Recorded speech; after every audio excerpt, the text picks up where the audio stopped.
Okay, hi எல்லாருக்கும் வணக்கம். So நம்ம 7th வரைக்கும் முடிச்சிட்டோம் பாலிட்டியை பொறுத்த வரைக்கும். ஸோ இப்போ நம்ம பார்க்க போகிறது பார்த்தோன்னா 8th. ஸோ 8th பார்த்தீங்கன்னா state government, citizens and citizenship, அப்புறம் பார்த்தோன்னா secularism, human rights and UNO, அடுத்து பார்த்தீங்கன்னா டிஃபென்ஸ் அண்ட் ஃபாரின் பாலிசி, அடுத்து பார்த்தோன்னா ஜுடிஷியரி. ஸோ இந்த 6 பார்க்க போகிறோம். ஸோ இது தேவையில்ல. ஸோ இதை விட்டுட்டு மற்றது எல்லாமே பார்க்க போகிறோம். ஸோ நம்ம ஏற்கனவே பார்த்தீங்கன்னா 6th பார்த்துருப்போம், 7th பார்த்துருப்போம். ஸோ இது வந்து இப்போ இதில் புதுசு, பட் ரொம்ப முக்கியமானது. 10th வரும்.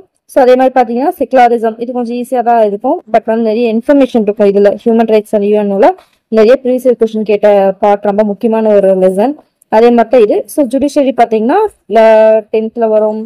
அதுக்கடுத்து பார்த்தீங்கன்னா 11th வரும், 12th வரும். ஸோ இந்த ரொம்பவே முக்கியமான ஒரு பார்ட் தான் ஜுடிஷியரி. ஸோ வந்து பார்த்தீங்கன்னா இங்கே இருக்க ஒவ்வொரு இதுவுமே முக்கியமானது. ஓகேங்களா? ஸோ நம்ம திரும்ப ரிப்பீட்டடாக படிக்கிறது தான். எக்ஸ்ட்ரா ஒரு 2-3 இன்ஃபர்மேஷன் வந்து சேர்த்து படிக்க போகிறோம். மற்றபடி பார்த்தீங்கன்னா எல்லாமே ஒரே மாதிரி தான் இருக்கும். ஓகேங்களா? ஸோ நம்ம ஏற்கனவே படிச்சுட்டு தான். சரி, ஓகே. நம்ம இன்னைக்கு என்ன பார்க்க போகிறோம் அப்படின்னு பார்த்தீங்கன்னா how the state government works. So state government பற்றி நம்ம பார்க்க போகிறோம். ஓகேங்களா? சரி, ஓகே.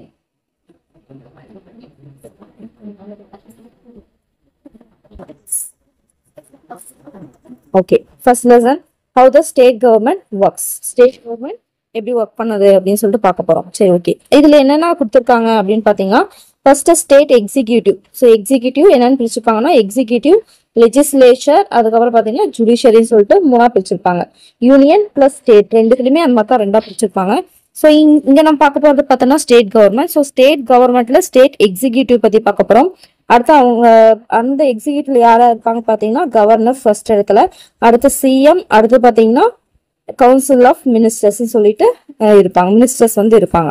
ஓகேங்களா? ஸோ இவங்க 3 பேர் தான் வந்து எக்ஸிக்யூட்டிவ். அவங்கள பத்தா இங்க பார்க்க போறோம். ஸோ அவங்களோட அதுல பார்த்தோன்னா ஃபர்ஸ்ட் கவர்னர். கவர்னரோட பவர் அண்ட் ஃபங்க்ஷன் என்ன, சீஃப் மினிஸ்டரோட பவர் அண்ட் ஃபங்க்ஷன் என்ன, அதே மாதிரி பாத்தீங்கன்னா எப்படி யூனியனுக்கு பாத்தீங்கன்னா பார்லிமெண்ட், அந்த மாதிரி பாத்தீங்கன்னா ஸ்டேட்டுக்கு பாத்தீங்கன்னா லெஜிஸ்லேட்டிவ் அசம்பிளி. ஸோ அதை பத்தி பார்க்க போறோம். அடுத்து பாத்தீங்கன்னா லெஜிஸ்லேட்டிவ் கவுன்சில் பத்தி பார்க்க போறோம். 2 இருக்கும் இல்லையா, அப்பர் ஹவுஸ் லோவர் ஹவுஸ். அது அடுத்து ஸ்டேட் லெவல்ல ஜுடிஷியரி வந்து இருக்கும் இல்லையா, ஸோ அதை பத்தி பார்க்க போறோம். ஸோ இது 3 பார்க்க போறோம். ஓகேங்களா? சரி, ஓகே. ஸோ இன்ட்ரடக்ஷன் என்ன அப்படின்னு சொல்லி பார்க்கலாம்.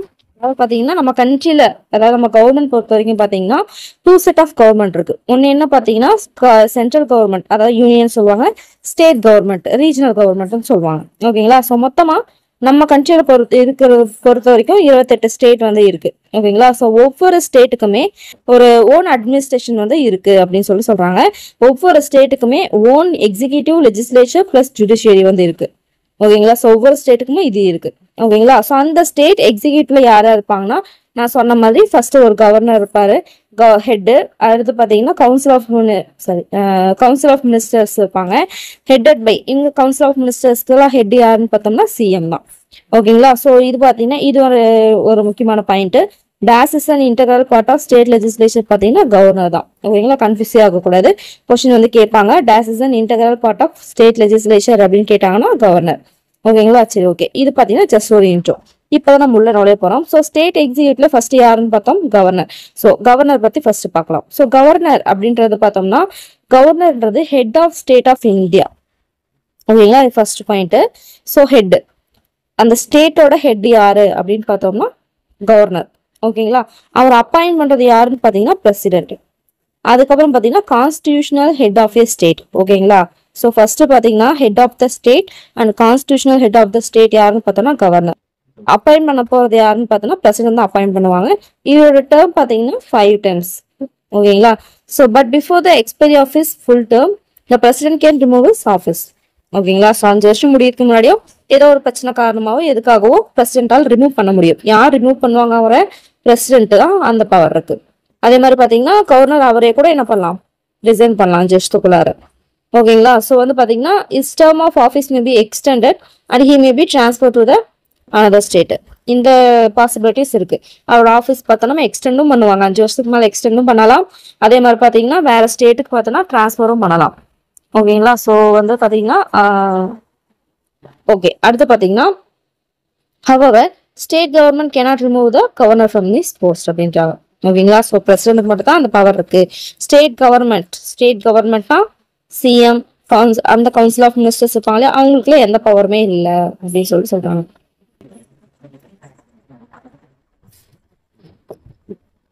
அதே மாதிரி பார்த்தோம்னா ஸ்டேட் கவர்மெண்டால ரிமூவ் பண்ண முடியாது governor. Only president only have the power. ஓகேங்களா. ஸோ அடுத்து பார்த்தீங்கன்னா ஸோ ஒரு கவர்னரா இருக்கும்னா அதுக்குன்னு ஒரு கிரிட்டேரியா இருக்கும் இல்லையா. ஸோ அது என்ன பார்த்தீங்கன்னா ஃபர்ஸ்ட் அவர் வந்து சிட்டிசனா இருக்கணும்.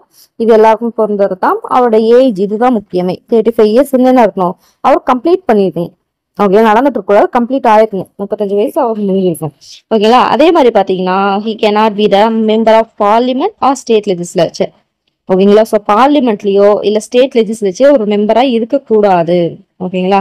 அதே மாதிரி அவர் ப்ராஃபிட் தரக்கூடிய எந்த ஒரு இதுலயுமே அவர் ஈடுபட்டு இருக்க கூடாது. ஸோ அந்த மாதிரி பார்த்தோம்னா அவரோட கிரிட்டேரியா.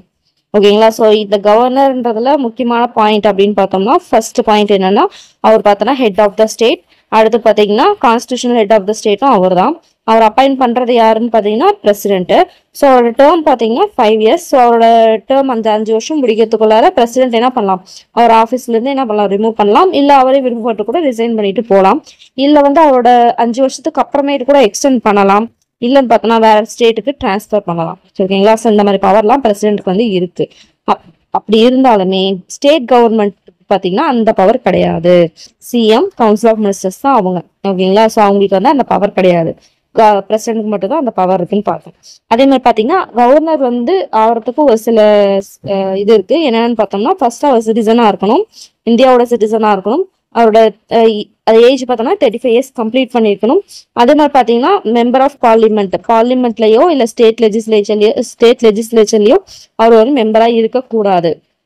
ஓகேங்களா. ஸோ அதே மாதிரி பாத்தீங்கன்னா அவர் ப்ராஃபிட் தரக்கூடிய எந்த ஒரு ஆஃபீஸ்லயும் அவர் வேலை செய்யக்கூடாது. இதெல்லாம் பாத்தீங்கன்னா கவர்னர். ஓகேங்களா. ஸோ இது பாத்தீங்கன்னா இது பாக்ஸ் கொஸ்டின்னாவே எப்பயுமே இம்பார்ட்டன்ட் தான். ஓகேங்களா. ஸோ ஒரு லெசன் பொறுத்த வரைக்கும் மற்ற கான்சென்ட்ரேட் பண்றது வந்து பாத்தீங்கன்னா எந்த அளவுக்கு இருக்கோ அதை விட ஒரு 2 மடங்கு பாக்ஸ் கொஸ்டினுக்கு எப்பவுமே இது பண்ணும், கான்சென்ட்ரேட் பண்ணணும். ஓகேங்களா. சரி, okay. While appointing the governor, the president acts as per the advice of union cabinet. So union கேபினெட்டோட அட்வைஸ் பண்ணி தான் என்ன பண்ணுவாங்க, கவர்னர் தான் அப்பாயிண்ட் பண்ணுவாங்க. அதே மாதிரி பாத்தீங்கன்னா ஸ்டேட் கவர்மெண்ட்டும் என்ன பண்ணுவாங்க, கன்சல்ட் பண்ணி தான் என்ன பண்ணுவாங்க, கவர்னர் தான் அப்பாயின்மெண்ட் பண்ணுவாங்க. ஜென்ரலா வந்து பார்த்தோம்னா person is not appointed governor in is own state. ஓகேங்களா. ஸோ அவரோட ஓன்ஸ் இப்போ அந்த கவர்னர் பாத்தீங்கன்னா கர்நாடகா மாநிலத்தை சேர்ந்தவராக இருந்தால் கர்நாடகாவுக்கு அவர் வந்து கவர்னரா போட மாட்டாங்க, மாத்தி தான் போடுவாங்க. ஓகேங்களா. அவரோட ஓன் ஸ்டேட்ல எப்பவுமே அவருக்கு கவர்னர் போஸ்டிங் கொடுக்க மாட்டாங்க. ஓகேங்களா. ஸோ அதே மாதிரி கவர்னரை அப்பாயிண்ட் பண்ணும் போது யூனியன் கேபினட்டோட அட்வைஸ் படியும் அதே மாதிரி பாத்தீங்கன்னா ஸ்டேட் கவர்மெண்ட்கிட்டையும் கன்சல்ட் பண்ணி தான் என்ன பண்ணுவாங்க, கவர்னர் வந்து அப்பாயிண்ட் பண்ணுவாங்க. எடுத்த உடனே பிரசிடென்ட் வந்து என்ன பண்ணுவாங்க, அவரே வந்து பண்ண முடியாது, இவங்களோட ஒப்புதல்லாம் வந்து வேணும், அவங்க கிட்ட எல்லாம் வந்து கன்சல்ட் பண்ணி தான் பண்ணுவாரு. அதே மாதிரி அவரோட கவர்னர் வந்து எந்த ஸ்டேட்டை பிலாங் பண்ணியிருக்காரோ அந்த ஸ்டேட்ல அவரை வந்து அப்பாயிண்ட் பண்ண மாட்டாங்க. அந்த ஸ்டேட் தவிர மற்ற ஸ்டேட்ல எதுல வேணாலும் போடுவாங்க. ஓகேங்களா. ஸோ இது வந்து முக்கியமான பாயிண்ட், ஸ்டேட்மெண்ட்ல கேட்டிருக்காங்க. ஓகேங்களா. சரி, ஓகே. ஸோ இவரோட ஃபங்க்ஷன் பவர் என்ன, அவரோட ஃபங்க்ஷன் என்ன அப்படின்னு பாத்தீங்கன்னா இதுல பாத்தீங்கன்னா ஒரு நிறைய பாயிண்ட்ஸ் கொஞ்சம் வரும், ரொம்ப முக்கியமானது இதெல்லாம் ஸ்டேட்மெண்ட்ல கேட்டுருக்காங்க. ஃபர்ஸ்ட் பாயிண்ட் என்ன அப்படின்னு பாத்தீங்கன்னா ஒரு ஸ்டேட்டோட நாமினல் எக்ஸிக்யூட்டிவ். ஓகேங்களா. ஒரு நாமினல் எக்ஸிக்யூட்டிவ் யாரு அப்படின்னு பாத்தீங்கன்னா கவர்னர். ஓகேங்களா. வேற என்ன பார்த்தோம், head of the state, constitutional head of the state. அடுத்து என்ன, nominal executive of the state யார் அப்படின்னு பார்த்தோம்னா governor. All the executive power of the state are vested upon him and decision are taken in his name. எப்படி பிரசிடென்ட்டோ அதே மாதிரி தான். ஓகேங்களா. ஸோ சென்ட்ரல் லெவல்ல பிரசிடென்ட் எப்படியோ ஸ்டேட் லெவல்ல கவர்னர். எல்லா எக்ஸிக்யூட்டிவ் பவரும் என்னது, அந்த ஸ்டேட்டோட எக்ஸிக்யூட்டிவ் பவர் எல்லாமே இவர்கிட்ட தான் இருக்கு. ஓகேங்களா. ஸோ எல்லா டெசிஷனும் இவரோட பேர்ல தான் எடுக்கப்படும்.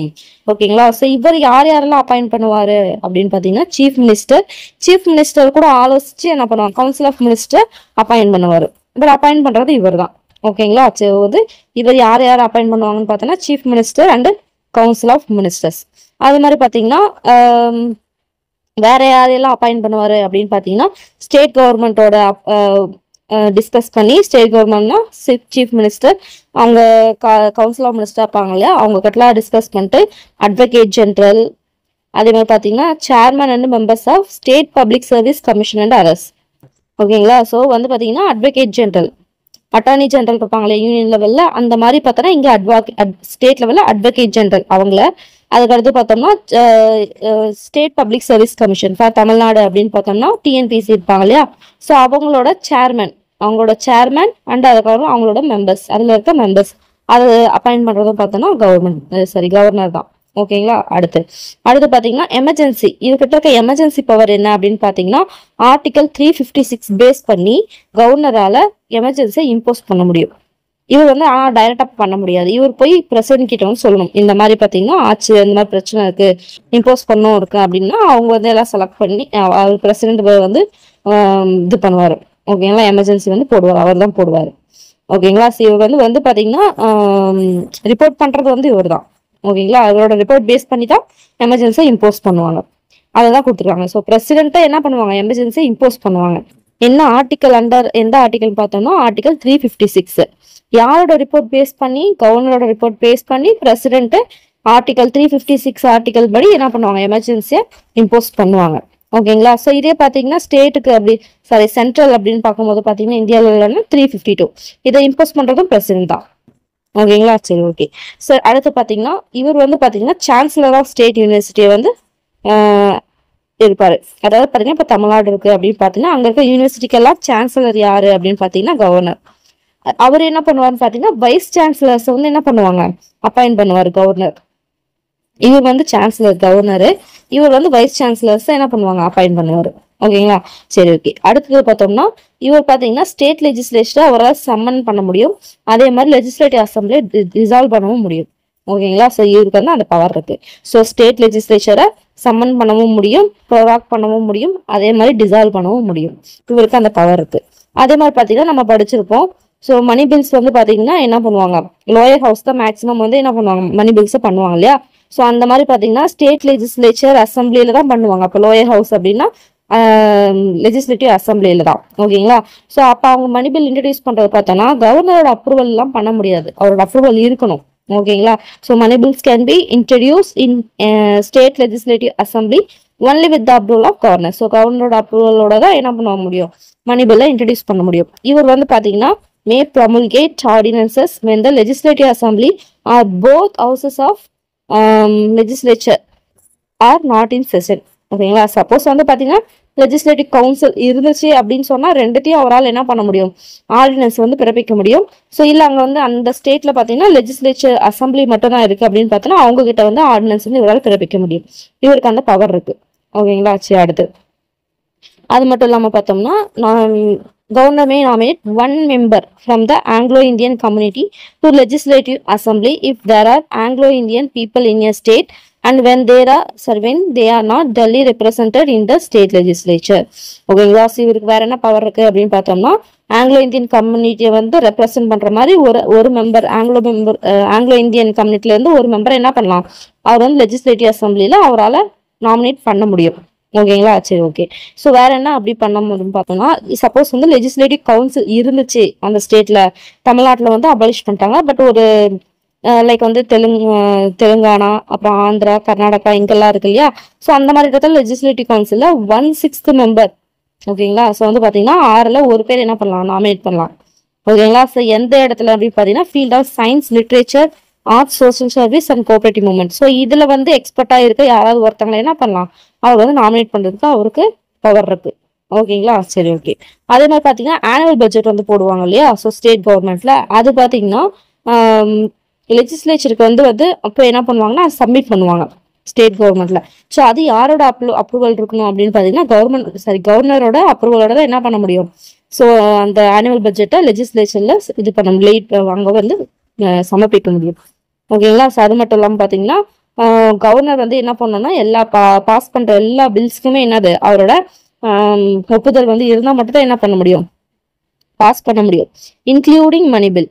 ஓகேங்களா, ஸோ மணி பில்லையும் சேர்த்து நார்மல் பில்லா இருந்தாலும் சரி மணி பில்லா இருந்தாலும் சரி கவர்னரோட அப்ரூவல் அசன்ட் வந்து கண்டிப்பா அங்கே இருக்கும். ஓகேங்களா, ஸோ அதே மாதிரி பார்த்தீங்கன்னா கான்டிஜென்சி ஃபண்ட்.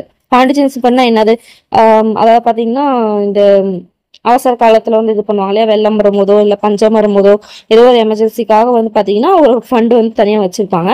ஸோ அதுல இருந்து பாத்தீங்கன்னா கொடுக்குவாங்க இல்லையா. ஸோ அந்த டைம்ல அது அந்த இது பவர் யார்கிட்ட கொடுக்கறதுக்கான பவர் யார்கிட்ட இருக்குன்னு பாத்தீங்கன்னா கவர்னர் கிட்ட தான் இருக்கு. ஓகேங்களா, ஸோ அதான் கான்டிஜென்சி ஃபண்ட் என்னது, அவரோட டிஸ்போசல் ஆஃப் கவர்னரோட டிஸ்போசல் கீழே தான் வந்து இருக்கு அப்படின்னு சொல்லுவாங்க. ஸோ இது எல்லாமே பார்த்தீங்கன்னா அவரோட பவர்ஸ் அண்ட் ஃபங்க்ஷன்ஸ். ஓகேங்களா, ஸோ இது பார்த்தீங்கன்னா 10th போகும்போது இன்னும் தெளிவாக எப்படி பார்ப்போம் அப்படின்னு பார்த்தீங்கன்னா தனித்தனியாக பிரித்து கொடுத்துருப்பாங்க. ஓகேங்களா, ஸோ என்னென்னது legislative power, executive power, contingency emergency power, அதுக்கப்புறம் என்ன இன்னும் நிறையா இருக்கும், ஒரு 6 மாதிரி இருக்கும். அந்த மாதிரி தனியாக பிரித்து கொடுத்துருப்பாங்க. ஓகேங்களா, ஸோ அதுலேருந்து தனியாக கொஸ்டின் வந்து எப்படி கேட்பாங்க அப்படின்னு பார்த்தீங்கன்னா which of the following doesn't included in executive power of governor கொடுத்திருப்பாங்க. அவரோட பவரா தான் இருக்கும், பட் அது வந்து எக்ஸிக்யூட்டிவ் பவரா இருக்காது. அதை வந்து நம்ம செலக்ட் பண்ணணும். ஓகேங்களா? சொன்னா கன்ஃபியூஸ் பண்ணி கேட்பாங்க. சொன்ன 10th போகும்போது இன்னும் நம்ம தெளிவா பார்ப்போம். இப்ப நீங்க இங்க மனப்பாடம் பண்ணீங்க அப்படின்னு சொல்றீங்க. மனப்பாடம்னா புரிஞ்சுக்கிட்டு தெரிஞ்சுக்கிட்டீங்க அப்படின்னா அங்க போய் பிரிச்சு படிச்சு, அதாவது பிரிச்சு தனித்தனியா எக்ஸிக்யூட்டிவ் பவர் தனியா, கான்டிஜென்சி இந்த மாதிரி தனித்தனியா படிக்கும்போது கொஞ்சம் ஈஸியா இருக்கும். ஓகேங்களா? சரி, ஓகே.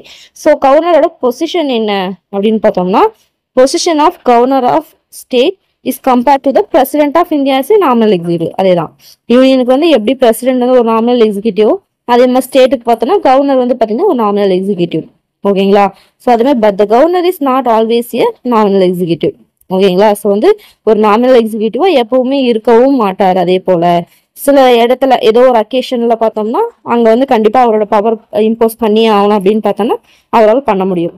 ஓகேங்களா? ஸோ அது மட்டும் இல்லாமல் பார்த்தீங்கன்னா சென்ட்ரல் கவர்மெண்ட்டோட ஏஜென்ட்டா அந்த ஸ்டேட்ல வந்து இருப்பாரு. ஓகேங்களா? ஸோ சென்ட்ரல் கவர்மெண்ட்டுக்கும் ஸ்டேட் கவர்மெண்ட்டுக்கும் ஒரு பாலம் மாதிரி இவர் இருப்பாரு. அதான் சொல்றாங்க, he is responsible for maintaining relation between the central government and state government. Question வந்து எப்படி கேட்கலாம்? Who is responsible for maintaining relation between central and state government கேட்டாங்கன்னா கவர்னர். ஓகேங்களா? ஸோ அதே மாதிரி பார்த்தீங்கன்னா மினிஸ்டர்ஸ், கவுன்சில் ஆஃப் மினிஸ்டர்ஸ்க்கு ஏதோ ஒரு டிஃபிகல்ட்டான சுச்சுவேஷன் ஏதோ இருக்கு, ஏதோ அவங்களுக்கு ஏதோ ஒரு இது இருக்கு அப்படின்னா கவர்னர் போய் என்ன பண்ணலாம், அட்வைஸ் பண்ணலாம். ஓகேங்களா?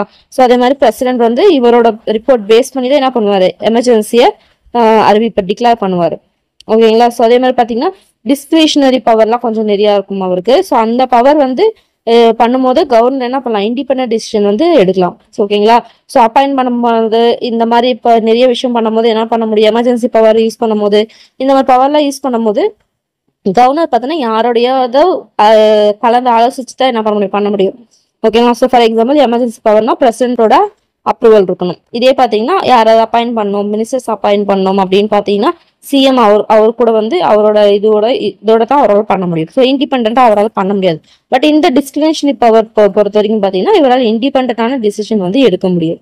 ஓகேங்களா? ஸோ அதே மாதிரி பார்த்தீங்கன்னா கவுன்சில் ஆஃப் மினிஸ்டர் கிட்ட இருந்து பார்த்தீங்கன்னா இன்ஃபர்மேஷன் வாங்கி அவரால் இன்ஃபர்மேஷன் சேகரித்து கவர்மெண்ட்ல ஏதோ ஒரு ஆக்டிவிட்டி பண்ணணும்னா பண்ணலாம். ஓகேங்களா? ஸோ இந்த மாதிரி பவர்லாம் அவருக்கு வந்து இருக்கு அப்படின்னு சொல்லிட்டு சொல்றாங்க. ஓகேங்களா? சரி, ஓகே. ஸோ அடுத்து பார்த்தோன்னா சீஃப் மினிஸ்டர். ஸோ கவர்மெண்ட் வந்து நம்ம முடிச்சிட்டோம். கவர்னர் வந்து அவரோட பவர் என்ன, ஃபங்க்ஷன் என்ன, அவரோட கிரிட்டேரியா என்ன, அது எல்லாமே நம்ம பார்த்துட்டோம். ஸோ அவருக்கு அடுத்த ஸ்டேஜ்ல இருக்கிறது யாருன்னு பார்த்தோம்னா சீஃப் மினிஸ்டர். ஓகேங்களா? ஸோ இப்போ இவர் யார் அப்பாயிண்ட் பண்ணுவாங்க பார்த்தீங்கன்னா கவர்னர் தான் அப்பாயிண்ட் பண்ணுவாங்க. ஓகேங்களா? ஸோ அதாவது பார்த்தீங்கன்னா எலெக்ஷன் நடக்கும் இல்லையா? ஸோ எலெக்ஷன் நடந்துட்டு அதாவது சொன்ன மாதிரி பார்த்தீங்கன்னா யாரோ ஒரு பார்ட்டி வந்து மெஜாரிட்டி பார்ட்டி வந்து ஜெயிச்சிருப்பாங்க. ஸோ அந்த மெஜாரிட்டி பார்ட்டியோட லீடர் யாரையோ அவரை வந்து சீஃப் மினிஸ்டரா அப்பாயிண்ட் பண்றது யாருன்னு பார்த்தீங்கன்னா கவர்னர் தான். ஓகேங்களா? ஸோ இந்த சீஃப் மினிஸ்டர் யாருன்னு பார்த்தோன்னா head of the state council of ministers. அந்த ஸ்டேட்ல இருக்க கவுன்சில் ஆஃப் மினிஸ்டருக்கு ஹெட் யாருன்னு பார்த்தோம்னா சீஃப் மினிஸ்டர் தான். ஓகேங்களா? ஸோ அவருக்கு வந்து ஃபிக்ஸ்ட் டேர்ம் அந்த மாதிரிலாம் எதுவுமே கிடையாது. ஸோ மெஜாரிட்டி மெம்பர்ஸ் அந்த லெஜிஸ்லேட்டிவ் அசம்பிளில மெஜாரிட்டி மெம்பர்ஸ் வந்து அவரோட சப்போர்ட் இருக்கிற வரைக்கும் என்ன பண்ணலாம், இவரால் அங்கே இருக்க முடியும். ஓகேங்களா? ஸோ சப்போஸ் அவங்களோட சப்போர்ட் போச்சு அப்படின்னா அந்த ஆட்சி கழிச்சிட்டு மறுபடியும் எலெக்ஷன் வைப்பாங்க. ஓகேங்களா? ஸோ அந்த மாதிரி டைம்ல அவர் ரிசைன் பண்ணிடணும். ஓகேங்களா? ஸோ அதாவது ஒரு சீஃப் மினிஸ்டர் ரிசைன் பண்ணாங்கன்னா சீஃப் மினிஸ்டர் மட்டும் தான் ரிசைன் பண்றாங்கன்னு அர்த்தம் கிடையாது. அவரோட ஹோல் அந்த அமைச்சரவையே இருக்கும் இல்லையா, அவர் கீழே வந்து எல்லாரும் அப்பாயிண்ட் ஆயிருப்பாங்களே அவங்க எல்லாருமே ரிசைன் பண்ணணும். ஓகேங்களா? Whole council of ministers in the state. Resignation of chief minister means resignation of whole council of minister in the state. ஓகேங்களா? ஸோ அதான் வந்து சொல்றாங்க. அதே மாதிரி பார்த்தீங்கன்னா இவர் சிஎம் பார்த்தீங்கன்னா கண்டிப்பா ஸ்டேட் லெஜிஸ்லேச்சர் ஒரு மெம்பரா இருக்கணும். ஓகேங்களா? ஸோ அதை பார்த்தீங்கன்னா ஆனா வந்து if he is not a member of state legislature at time of is taking over charge he must be so within a period of 6 months. ஓகேங்களா? ஸோ அவர் சிஎம்மா அப்பாயிண்ட் பண்ணும்போது என்ன பண்ணிருக்கணும், அவர் ஏதோ ஒரு இதுல பாத்தீங்கன்னா ஒரு ஸ்டேட் லெஜிஸ்லேச்சர் மெம்பரா இருக்கணும். சப்போஸ் அவர் அப்படி இல்லை, அந்த டைம்ல அவர் சிஎம்மா அப்பாயிண்ட் பண்ண டைம்ல இல்லை அப்படின்னு பார்த்தோம்னா அட்லீஸ்ட் 6 மாசத்துக்குள்ளேயாச்சும் அவர் அந்த மெம்பரா என்ன பண்ணணும், ஜெயிச்சு அந்த இடத்துல வந்துடணும். அப்படி வந்தா தான் அவர் வந்து சிஎம்மா இது பண்ணுவாங்க. ஓகேங்களா? ஸோ இது பார்த்தீங்கன்னா ஸ்டேட்மெண்ட்ல கேட்டுக்காங்க. நான் சொல்றது புரியுதுங்களா? ஸோ நார்மலா ஒருத்தவங்க எப்படி சிஎம்மா எடுப்பாங்க அப்படின்னு பாத்தீங்கன்னா அந்த ஜெயிச்சு ஏதோ ஒரு இதுல பாத்தீங்கன்னா அவர் ஜெயிச்சிருக்கணும், அவர் வந்து ஒரு மெம்பரா இருக்கணும் அந்த மெஜாரிட்டி பார்ட்டில, அவரு ஒரு ஸ்டேட் லெஜிஸ்லேச்சர் மெம்பர் எம்எல்ஏவா ஜெயிச்சிருக்கணும். சப்போஸ் அவர் ஜெயிக்கல அப்படின்னு சொன்னா அட்லீஸ்ட் 6 மாசம் வந்து என்ன பண்ணுவாங்க, டைம் கொடுப்பாங்க. அந்த 6 மாசத்துக்குள்ளார அவர் எதுலயோ ஒன்று தொகுதியில் நின்று என்ன பண்ணணும், ஜெயிச்சிடணும். அப்படி ஜெயிச்சாதான் அவர் சீஃப் மினிஸ்டரா என்ன பண்ணுவாங்க, அக்செப்ட் பண்ணுவாங்க. ஓகேங்களா, சரி ஓகே. ஸோ இவரோட பவர் என்ன ஃபங்க்ஷன் என்ன அப்படின்னு பாத்தீங்கன்னா, கவர்னர் பாத்தீங்கன்னா நாமினல் எக்ஸிக்யூட்டிவ்னு பார்த்தோம். ஆனா ரியல் எக்ஸிக்யூட்டிவ் யாரு அப்படின்னு பார்த்தோம்னா சீஃப் மினிஸ்டர் தான். மேஜர் டெசிஷன் எல்லாமே பாத்தீங்கன்னா இவரோட லீடர்ஷிப்ல தான் நடக்கும். இவருக்கு இடையில தான் எல்லாமே நடக்கும். ஓகேங்களா. ஸோ அதாவது பாத்தீங்கன்னா ஒரு கவுன்சில் ஆஃப் மினிஸ்டர் ஃபார்ம் பண்றாங்க அப்படின்னா இவர் அதுல இம்பார்ட்டன்டான ரோல் வந்து பிளே பண்ணுவாரு. ஓகேங்களா. ஒரு formation of important CM place and important role in the formation of council of minister. ஓகேங்களா. ஸோ இவரோட அட்வைஸின் பேர்ல தான் கவர்னர் என்ன பண்ணுவாரு, மொத்த மினிஸ்டர்ஸ் அப்பாயிண்ட் பண்ணுவாரு. ஓகேங்களா. அதனால தான் அவர் ரியல் எக்ஸிக்யூட்டிவ் அப்படின்றாங்க. ஏன்னா அவருக்கு தான் வந்து எந்தெந்த ஆளு யார் யார் எந்த துறையில போட்டா கரெக்டா இருக்கும் அப்படின்னு சொல்லிட்டு தெரியும். ஸோ அவரோட இது கண்டிப்பா தேவை. ஓகேங்களா. ஸோ அடுத்து பாத்தீங்கன்னா அந்த அந்த மினிஸ்டர்ஸ் இருக்கு இல்லையா, ஸோ அவங்கள வந்து அவங்க என்னென்னலாம் பண்றாங்கன்னு சொல்லிட்டு அவங்களோட ஆக்டிவிட்டிஸ் சூப்பர்வைஸ் பண்றது, அதே மாதிரி பார்த்தோம்னா அவங்களுக்கு வந்து அட்வைஸ் பண்றது. அதுக்கடுத்து பாத்தீங்கன்னா அத்தனை மினிஸ்ட்ரிஸ்னா என்னென்ன, நிறைய மினிஸ்ட்ரிஸ் இருப்பாங்க இல்லையா ஒவ்வொரு டிபார்ட்மெண்ட்க்கும், அவங்கள எல்லாம் ஒருங்கிணைச்சு அந்த வேலையை கரெக்டா செஞ்சு முடிக்கிறது எல்லாமே பாத்தீங்கன்னா சீஃப் மினிஸ்டரோட வேலை தான். ஓகேங்களா. ஸோ அதே மாதிரி பாத்தீங்கன்னா ஸ்டேட் கவர்மெண்ட்ல பாலிசி வந்து போடுவாங்க இல்லையா, அந்த பாலிசி இது பண்றதுல chief minister important role play பண்ணுவாங்க. ஓகேங்களா. ஸோ அவர் தான் என்ன பண்ணோம், பப்ளிக்கு எதிராக வந்து அந்த பாலிசி வந்து போகாம இருக்க கரெக்டா வந்து பார்த்து பண்ணணும். ஸோ இவர் அந்த ஸ்டேட் கவர்மெண்ட் பொறுத்த வரைக்கும் அந்த பாலிசி டிசிஷன்ல இவரோட வாய்ஸ் தான் கடைசியான தீர்ப்பு. ஓகேங்களா. ஒரு நாட்டாம மாதிரி இவரோட தீர்ப்பு தான் கடைசியா செல்லுபடி ஆகும். ஓகேங்களா. ஸோ அதே மாதிரி பாத்தீங்கன்னா ஸ்டேட் கவர்மெண்ட்ல ஹையர் அப்பாயின்மெண்ட்ஸ் வந்து அப்பாயின்ட் பண்றாங்க இல்லையா, ஸோ அதுலயும் வந்து இவர் இம்பார்ட்டன்ட் ரோல் வந்து பிளே பண்றாங்க அப்படின்றாங்க. ஓகேங்களா. ஸோ கவர்னர் தான் வந்து அப்பாயின்ட் பண்ணுவாரு higher officials of the state government. ஆனா யாரோட அட்வைஸின் பேர்ல பாத்தீங்கன்னா சீஃப் மினிஸ்டரும் அவரோட கவுன்சில் ஆஃப் மினிஸ்டர்ஸையும் என்ன பண்ணுவோம், இவர் கலந்து ஆலோசிச்சுட்டு அவங்களோட ஒப்புதல் இருந்தா மட்டும் தான் கவர்னர் அப்பாயின் பண்ண முடியும். இவரா வந்து தன்னிச்சையா போய் செய்ய முடியாது. இவருக்கு அந்த இண்டிபெண்டன்ட் பவர் வந்து கிடையாது. ஓகேங்களா. ஸோ ஏன்னா கலெக்டிவ்லி ரெஸ்பான்சிபிள் அப்படின்னுவாங்க இல்லையா, அந்த மாதிரி. ஸோ வந்து பாத்தீங்கன்னா இவர் அப்பாயின் பண்ணுவாருன்னு சொன்னோம் இல்லையா, அட்வொகேட் ஜெனரல் இவங்களெல்லாம். ஸோ அதெல்லாம் பாத்தீங்கன்னா இவங்களோட ஆலோசிச்சுட்டு இவங்கெல்லாம் ஓகே சொன்னதுக்கு அப்புறம் தான் பண்ண முடியும். ஸோ இதெல்லாம் பாத்தீங்கன்னா சிஎமோட பவர்ஸ். ஓகேங்களா. சரி ஓகே. இப்போ நம்ம நெக்ஸ்ட் என்ன பார்க்கறதுன்னா யாரை பார்த்தோம், கவர்னர் பார்த்துட்டோம். So CM and council of ministers முடிச்சிட்டோம். ஸோ அடுத்து என்ன பார்க்க போறோம், எக்ஸிக்யூட்டிவ் முடிச்சிட்டோம். அப்போ என்ன பார்க்க போறோம், நெக்ஸ்ட் லெஜிஸ்லேச்சர் பத்தி பார்க்க போறோம். ஸோ லெஜிஸ்லேச்சர் அப்படின்னா என்னன்னு பார்த்தோம்னா இப்போ எப்படி யூனியனுக்கு பார்லிமெண்ட்டோ அந்த மாதிரி பார்த்தீங்கன்னா ஸ்டேட் லெஜிஸ்லேச்சர்னு ஒன்று இருக்கு. ஸோ அதில் பார்த்தீங்கன்னா எப்படி அங்கே வந்து பார்த்தீங்கன்னா president plus 2 houses, Lok Sabha Rajya Sabha சேர்ந்ததா பார்லிமெண்ட்டோ, ஸ்டேட் லெஜிஸ்லேச்சர்ல அதே மாதிரி கவர்னர் பிளஸ் 2 ஹவுசஸ். ஓகேங்களா. So okay. அது என்னென்ன ஹவுஸ் அப்படின்னு பார்த்தீங்கன்னா அப்பர் ஹவுஸ லெஜிஸ்லேட்டிவ் கவுன்சில்னு சொல்லுவாங்க, லோயர் ஹவுஸ லெஜிஸ்லேட்டிவ் அசம்பிளி அப்படின்னு சொல்லுவாங்க. ஓகேங்களா. ஸோ அதுல Appar house legislative council, lower house பார்த்தோம்னா லெஜிஸ்லேட்டிவ் அசம்பிளி. ஓகேங்களா. ஸோ வந்து பாத்தீங்கன்னா எல்லாத்துலயுமே இந்த லெஜிஸ்லேட்டிவ் கவுன்சில் இருக்குமா அப்படின்னு பாத்தீங்கன்னா அப்படி கிடையாது. ஓகேங்களா. ஒரு சில ஸ்டேட் மட்டும் இருக்கு, அதான் இங்க வந்து கொடுத்துருக்காங்க. ரொம்ப முக்கியமான அடிக்கடி கேட்கிற ஒரு ப்ரீவியஸ் கொஸ்டின். ஓகேங்களா. ஸோ இது வந்து பாத்தீங்கன்னா ஒரு 6 ஸ்டேட்ல மட்டும் தான் என்னது இப்போ பை கேமரா லெஜிஸ்லேஷன் வந்து இருக்கு. என்னென்னு பாத்தீங்கன்னா ஆந்திரா, தெலுங்கானா, சுத்தி தான் இருக்கும், நம்மள சுத்தி தான் இருக்கும் ஒரு 3 ஸ்டேட். தெலுங்கானா, ஆந்திர பிரதேஷ், கர்நாடகா பாருங்க, இதெல்லாம் நம்ம பக்கத்துல இருக்கா. அடுத்து பாத்தீங்கன்னா நார்த்னு பார்த்தோம்னா உத்தரப்பிரதேஷ், மகாராஷ்டிரா, பீகார். ஓகேங்களா. ஸோ சவுத்ல 3, நார்த்ல 3 இருக்கு. ஓகேங்களா. ஸோ ஆந்திர பிரதேஷ், தெலுங்கானா, கர்நாடகா, உத்தரப்பிரதேஷ், பீகார், மகாராஷ்டிரா. ஓகேங்களா. ரொம்ப முக்கியம். ஓகே. ஸோ லெஜிஸ்லேட்டிவ் கவுன்சில் இருந்தாலும் அதை பத்தி தெரிஞ்சுக்கணும் இல்லையா. ஸோ வந்து பாத்தீங்கன்னா so constitution provides the total strength of legislative council must not be less than 40 and not more than 1/3 of the total strength of legislative assembly of state. ஓகேங்களா. So இது கொஞ்சம் கலப்பரமா இருக்கா, சரி ஈஸியாக சொல்றேன் பாருங்க. ஸோ லெஜிஸ்லேட்டிவ் கவுன்சிலில் பார்த்தீங்கன்னா இவ்வளோதான் இருக்கணும் அப்படின்னு சொல்லிட்டு ஒரு கிரிட்டேரியா இருக்கும் இல்லையா. ஸோ அது என்னன்னா 40 மெம்பர்ஸ்க்கு கம்மியா இருக்கக்கூடாது. ஆனா பார்த்தோன்னா லெஜிஸ்லேட்டிவ் அசம்பிளி இதோட கீழவை இருக்கும் இல்லையா, லெஜிஸ்லேட்டிவ் அசம்பிளி தானே லோயர் ஹவுஸ், அந்த இதுல பார்த்தோம்னா 1/3 டோட்டல் ஸ்ட்ரென்த்ல பார்த்தீங்கன்னா 3ல் 1 பங்கு தான் என்ன இருக்கணும், அதுக்கு அதிகமாகவும் போயிடக்கூடாது. ஓகேங்களா. ஸோ அதான் சொல்றாங்க not less than 40 but not more than 1/3 of legislative assembly அப்படின்றாங்க. Total strength of legislative assembly. இவங்க பார்த்தோம்னா எலெக்ஷன் வந்து இன்டைரக்ட் எலெக்ஷன் தான், எலெக்டட் இன்டைரக்ட்லி அப்படின்றாங்க. ஓகேங்களா? ஸோ இங்க கொடுத்துருக்காங்க பாருங்க. நான் இது இங்க வந்து ஒரு தியரியா கொடுத்துருக்காங்க, நான் ஈஸியா சொல்றேன். ஸோ எப்படி எல்லாம் செலக்ட் பண்ணுவாங்க பாத்தீங்கன்னா, ஃபர்ஸ்ட் 1/3 மெம்பர், மூணுல ஒரு பங்கு பார்த்தோம்னா யார் செலக்ட் பண்ணுவாங்க அப்படின்னு பாத்தீங்கன்னா, லோக்கல் கவர்மெண்ட் இருப்பாங்க இல்லையா, அவங்க இந்த டிஸ்ட்ரிக்ட் பஞ்சாயத் முனிசிபாலிட்டி எல்லாம் இருக்காங்களே அவங்க செலக்ட் பண்ணுவாங்க 1/3. அடுத்து அனதர் 1/3, அனதர் 1/3 யாரு அப்படின்னு பாத்தீங்கன்னா எம்எல்ஏஸ் இருப்பாங்க இல்லையா அவங்க. அடுத்து 1/12 மெம்பர், 12 பேர், 12ல ஒரு பகுதி அப்படின்னு பார்த்தோம்னா கிராஜுவேட்ஸ் ஆஃப் கான்ஸ்டியூன்சிஸ். ஓகேங்களா? ஸோ அந்த கான்ஸ்டியூன்ஸ்ல கிராஜுவேட்ஸ் இருப்பாங்களே அவங்க.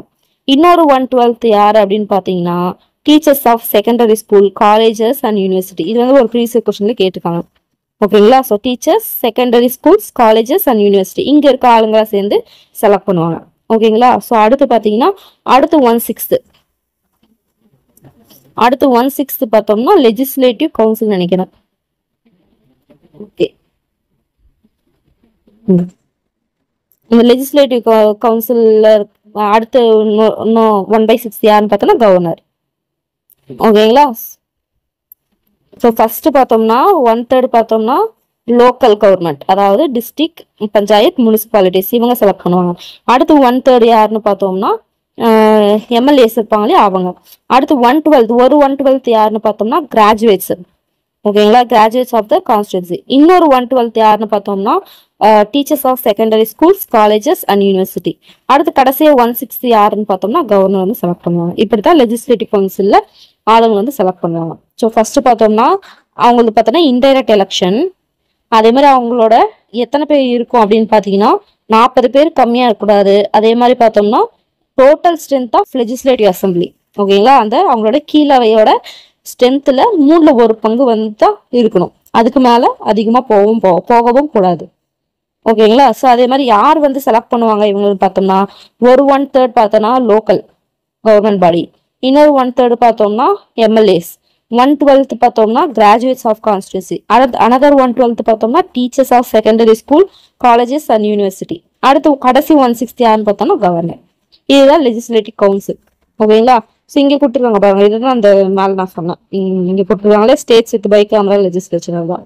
இப்போ 6 ஸ்டேட்ஸ்ல மட்டும் என்னது லெஜிஸ்லேட்டிவ் கவுன்சில் வந்து இருக்கு. அதை என்னன்னு மேலே பார்த்தோம், 3 பார்த்தோம் இல்லையா, 3 south India, Andhra, Telangana, Karnataka. North இந்தியான்னு பார்க்கும்போது உத்தரப்பிரதேஷ், மகாராஷ்டிரா, பீகார். ரொம்ப ஒரு முக்கியமான ஒரு பாயிண்ட், அடிக்கடி கேட்குற ஒரு ப்ரீவியஸ் கொஸ்டின். ஓகேங்களா? ஸோ அடுத்து லெஜிஸ்லேட்டிவ் கவுன்சில் பார்த்தீங்கன்னா எப்படி ராஜ்யசபாவோ அதே மாதிரி தான் லெஜிஸ்லேட்டிவ் கவுன்சில். பெர்மனன்ட் ஹவுஸ், எப்படி ராஜ்யசபாவை கலைக்க முடியாதோ அந்த மாதிரி லெஜிஸ்லேட்டிவ் கவுன்சில இது பண்ண முடியாது. அதுல எப்படி 1/3 மெம்பர் எவ்ரி 2 இயர்ஸ் ரிட்டையர் ஆகிட்டு போவாங்களோ அதே மாதிரிதான் எவ்ரி 2 இயர்ஸ் என்ன பண்ணாங்க 1/3 மெம்பர் ரிட்டையர் ஆகிட்டு போவாங்க. அதுக்கடுத்து மீடியால வந்து என்ன பண்ணுவாங்க ஃபில் பண்ணிக்கிட்டே இருப்பாங்க.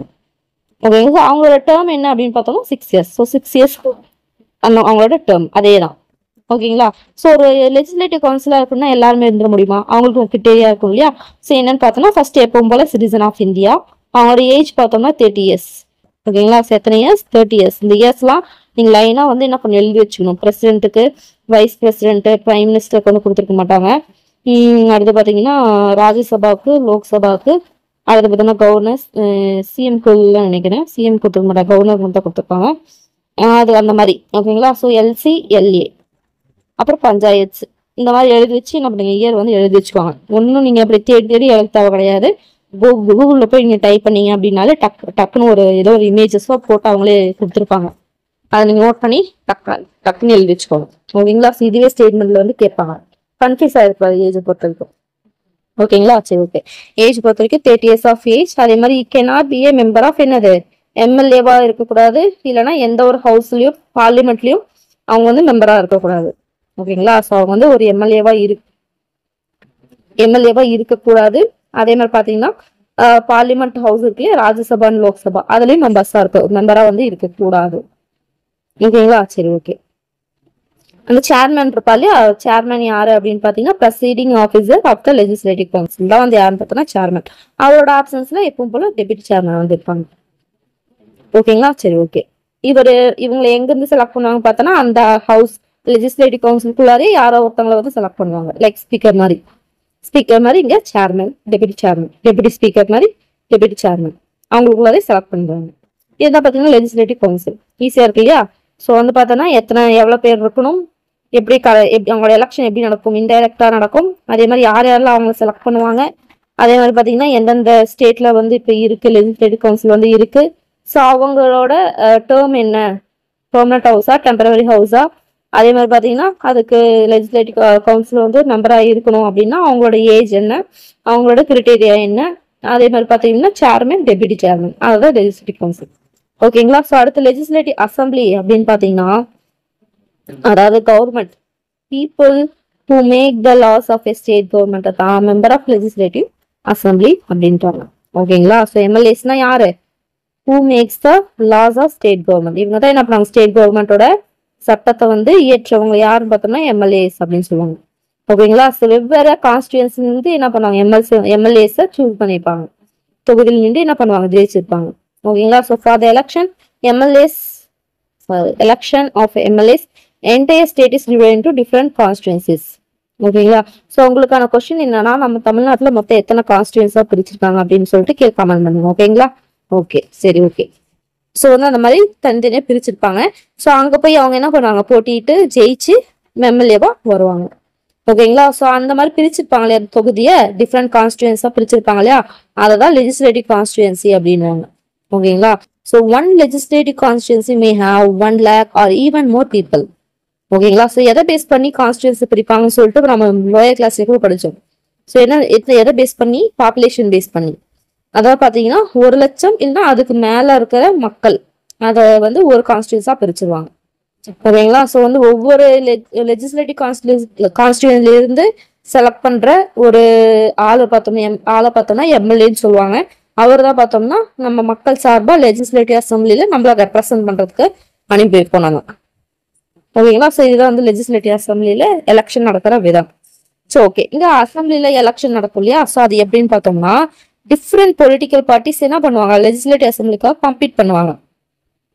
நம்ம தமிழ்நாட்டில் இந்த திமுக அதிமுக எல்லாம் இருப்பாங்களே, அவங்கெல்லாம் பொலிட்டிக்கல் பார்ட்டிஸ். இவங்கெல்லாம் என்ன பண்ணுவாங்க, அவங்களே ஆளுங்களை பிரிச்சு ஒவ்வொரு கான்ஸ்டியூன்சிலும் நிக்க வைப்பாங்க இல்லையா. ஸோ அதுதான்.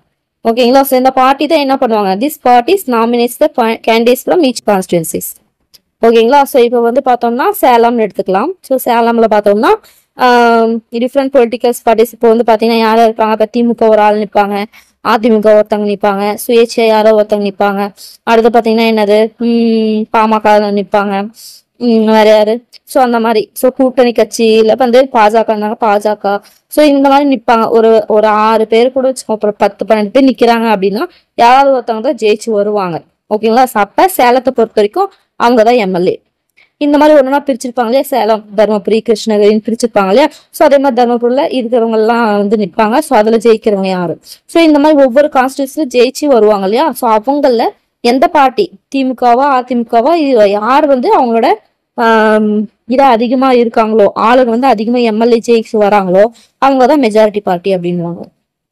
இவங்களுக்கு அடுத்து யார் ஜெயிச்சு வராங்களோ அவங்கதான் ஆப்போசிஷன் பார்ட்டி அப்படின்வாங்க, செகண்ட் வரவங்கள. ஓகேங்களா. சரி, அதான் வந்து இப்படிதான் வந்து பாத்தீங்கன்னா எலெக்ஷன் வந்து நடக்கும், எலெக்ஷன். ஓகேங்களா. சரி ஓகே. ஸோ அதே மாதிரி பாத்தீங்கன்னா அவங்களுக்கு ஏஜ்ன்னு இருக்கும் இல்லையா, அவங்களுக்கு ஒரு ஏஜ் இருக்கு இல்லையா. அது என்னன்னு பார்த்தீங்கன்னா 25 வயசு வந்து முடிஞ்சிருக்கணும். ஸோ 25 வயசு வந்து என்னது, அட்லீஸ்ட் 25 வயசு வந்து இருந்துச்சு அப்படின்னா அவங்க வந்து என்ன பண்ணலாம், இப்போ அவங்க எலெக்ஷன்ல கம்பீட் பண்ணலாம். ஸோ ஓட்டு போடுறதுக்கு 18 வயசு, பட் வந்து எலெக்ஷன் நிக்கிறதுக்கு 25 வயசு வந்து என்ன பண்ணிக்கணும் இருக்கு. ஓகேங்களா. சரி ஓகே. அதே மாதிரி பாத்தீங்கன்னா ஒரே பர்சன் பார்த்தோம்னா ஒரு கான்ஸ்டியூன்சிக்கு மேலேயும் நிக்கலாம். ஒரு இப்ப சேலம்ல வந்து நான் வந்து நிக்கிறேன் அப்படின்னு பாத்தீங்கன்னா நான் தர்மபுரியிலும் நிக்கலாம், தப்பு கிடையாது. ஒரு கான்ஸ்டியூன்சி மேலேயும் நான் நிக்கலாம். ஓகேங்களா. அதே பாத்தீங்கன்னா ஈவன் இப்ப பர்சன் வந்து, அதாவது ஒரு பொலிட்டிக்கல் பார்ட்டி, நான் வந்து திமுக கட்சி இல்ல அப்படின்னாலுமே சுயேட்சை அப்படின்ற பேர்ல நான் போய் என்ன பண்ணலாம், எலெக்ஷன்ல நிக்கலாம். அவங்களதான் இண்டிபெண்டன்ட் கேண்டிடேட்னுவாங்க, சுயேட்சை வேட்பாளர்னுவாங்களே அவங்க. ஸோ அவங்களுக்குன்னு பார்த்தோம்னா ஓன் சிம்பிள், அவங்களுக்கு ஒரு சிம்பிள் பார்த்தோன்னா யார் இது பண்ணிப்பாங்க, எலெக்ஷன் கமிஷன் ரெடி பண்ணி கொடுத்துருப்பாங்க. ஓகேங்களா. சரி ஓகே. ஸோ எம்எல்ஏஸோட எலெக்ஷன் பார்த்தோம்னா டைரக்டா இன்டைரக்ட்னு பார்த்தோம்னா டைரக்டா மக்கள் டைரக்டா எலெக்ட் பண்ணி வரவங்க. ஓகேங்களா. ஸோ அந்த லெஜிஸ்லேட்டிவ் கான்ஸ்டியூன்சில 18 வயசு நிரம்பினவங்க எல்லாருமே என்ன பண்ணலாம், ஓட்டு போட்டு தேர்ந்தெடுக்கலாம் அந்த எலெக்ஷன்ல. ஓகேங்களா. ஸோ அதே மாதிரி பார்த்தீங்கன்னா கான்ஸ்டியூஷன் படி லெஜிஸ்லேட்டிவ் அசம்பிளில பார்த்தோம்னா 500 மெம்பர்ஸ்க்கு மேல தாண்டக்கூடாது. அதே மாதிரி 60 மெம்பர்ஸ்க்கு கீழே போகக்கூடாது. ஸோ இது எத்தனை பேர்னு பார்த்தோம்னா 600 இருந்து 500 பேருக்குள்ளார வந்து இருக்கணும் அப்படின்னு. ஓகேங்களா. அதே மாதிரி பாத்தீங்கன்னா ரிசர்வேஷன் இருக்கும். எஸ்சி அண்ட் எஸ்டிக்கு பார்த்தீங்கன்னா ரிசர்வேஷன் இருக்கும். ஓகேங்களா. ஸோ ரிசர்வேஷன்ல பார்த்தா அவங்க ரிசர்வேஷன்ல எஸ்சி எஸ்டிக்கு கொடுத்துருக்குற அந்த பர்சன்டேஜ் வந்து பார்த்து கொடுத்துருப்பாங்க. அந்த பர்சன்டேஜ்ல படி பார்த்தோம்னா ஒரு பர்சன்டேஜ் அப்படின்னு பாத்தீங்கன்னா அந்த 1% அவங்களால மட்டும் தான் போட்டிட முடியும். ஓகே, அவங்களால மட்டும் தான் போய் நிக்க முடியும் எலெக்ஷன்ல. ஓகேங்களா. ஸோ அவங்களுக்கு ரிசர்வ் பண்ணிக்கிறது. ஸோ அதே மாதிரி பாத்தீங்கன்னா ஒரு மெம்பர் நம்ம மேல பார்த்தாலே கவர்னருக்கு இருக்க பவர்ல ஒரு ஆங்கிலோ இந்தியனை அவர் வந்து நாமினேட் பண்ணுவாரு. ஓகேங்களா. அவங்களோட டேர்ம் என்னன்னு பார்த்தீங்கன்னா 5 வருஷம். ஸோ 5 வருஷத்துக்கு ஒரு டைம் என்ன பண்ணுவாங்க, எலெக்ஷன் நடத்துவாங்களே அது. பட் 5 வருஷத்துக்கு வரல அவங்களால ஒண்ணுமே பண்ண முடியாது அவங்கள அப்படின்னு பார்த்தோம்னா அப்படி கிடையாது. கவர்மெண்ட் என்ன பண்ணலாம், கவர்மெண்ட் நினைச்சா என்ன பண்ணலாம், அந்த இதே பார்த்தா அந்த டேர்ம் 5 வருஷம் முடியறதுக்குள்ள என்ன பண்ணலாம், ஆட்சியை கலைக்க முடியும். ஆட்சி கலைச்சு என்ன பண்ணாம அப்படியே எலெக்ஷன் வந்து வைப்பாரு. அது வந்து கவர்னர் பொறுத்து. ஓகேங்களா. ஸோ இந்த லெஜிஸ்லேட்டிவ் அசம்பிளில எப்படி எல்சியில பார்த்தோம்னா சேர்மேன் வந்து ப்ரெசைட் பண்ணுவாரோ, எல்ஏல பார்த்தோம்னா ஸ்பீக்கர். அங்க சேர்மேன், டெபுட்டி சேர்மேன், இங்க ஸ்பீக்கர், இங்க பார்த்தோம்னா டெபுட்டி ஸ்பீக்கர். ஓகேங்களா. ஸோ இது பார்த்தீங்கன்னா லெஜிஸ்லேட்டிவ் அசம்பிளி. ஓகேங்களா. சரி, okay. State councils of minister. So நம்ம என்ன பார்த்தோம், கவர்னர் பார்த்தோம், சிஎம் பார்த்தோம். ஸோ அவங்களுக்கு கவுன்சில் ஆஃப் மினிஸ்டர் இருப்பாங்களே அவங்கள பத்தி பார்க்கணும் இல்லையா.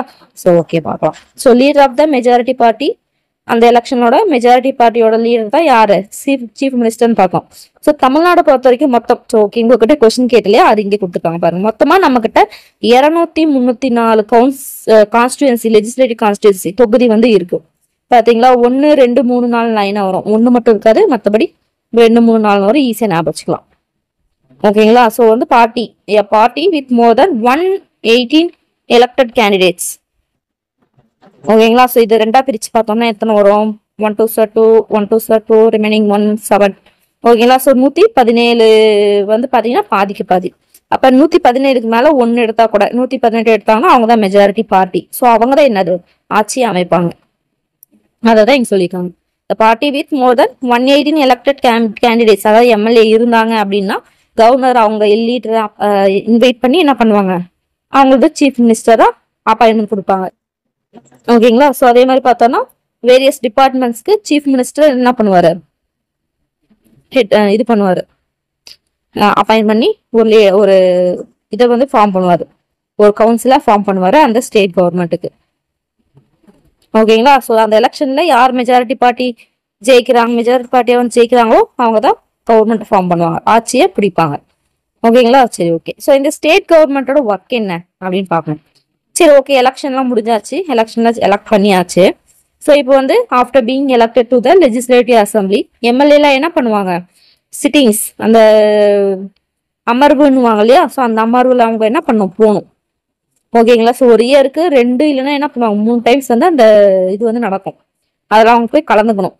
ஓகேங்களா. ஸோ அவங்களோட மெயின் டியூட்டி என்னன்னு பார்த்தீங்கன்னா make laws for the state, சட்டம் இயற்றுதல். இதுதான் லெஜிஸ்லேட்டிவ் அசம்பிளியோட என்னது மெயினான டியூட்டி. கொஸ்டின் கேட்கலாம், main duty of legislative assemblies dash, make laws for the state. ஓகேங்களா. ஸோ அந்த ஸ்டேட் லிஸ்ட், கான்கரண்ட் லிஸ்ட்னு சொல்லிட்டு நம்ம பிரிச்சுப்போம். யூனியன், ஸ்டேட், கான்கரண்ட் 3ஆ பிரிச்சுப்போம் இல்லையா.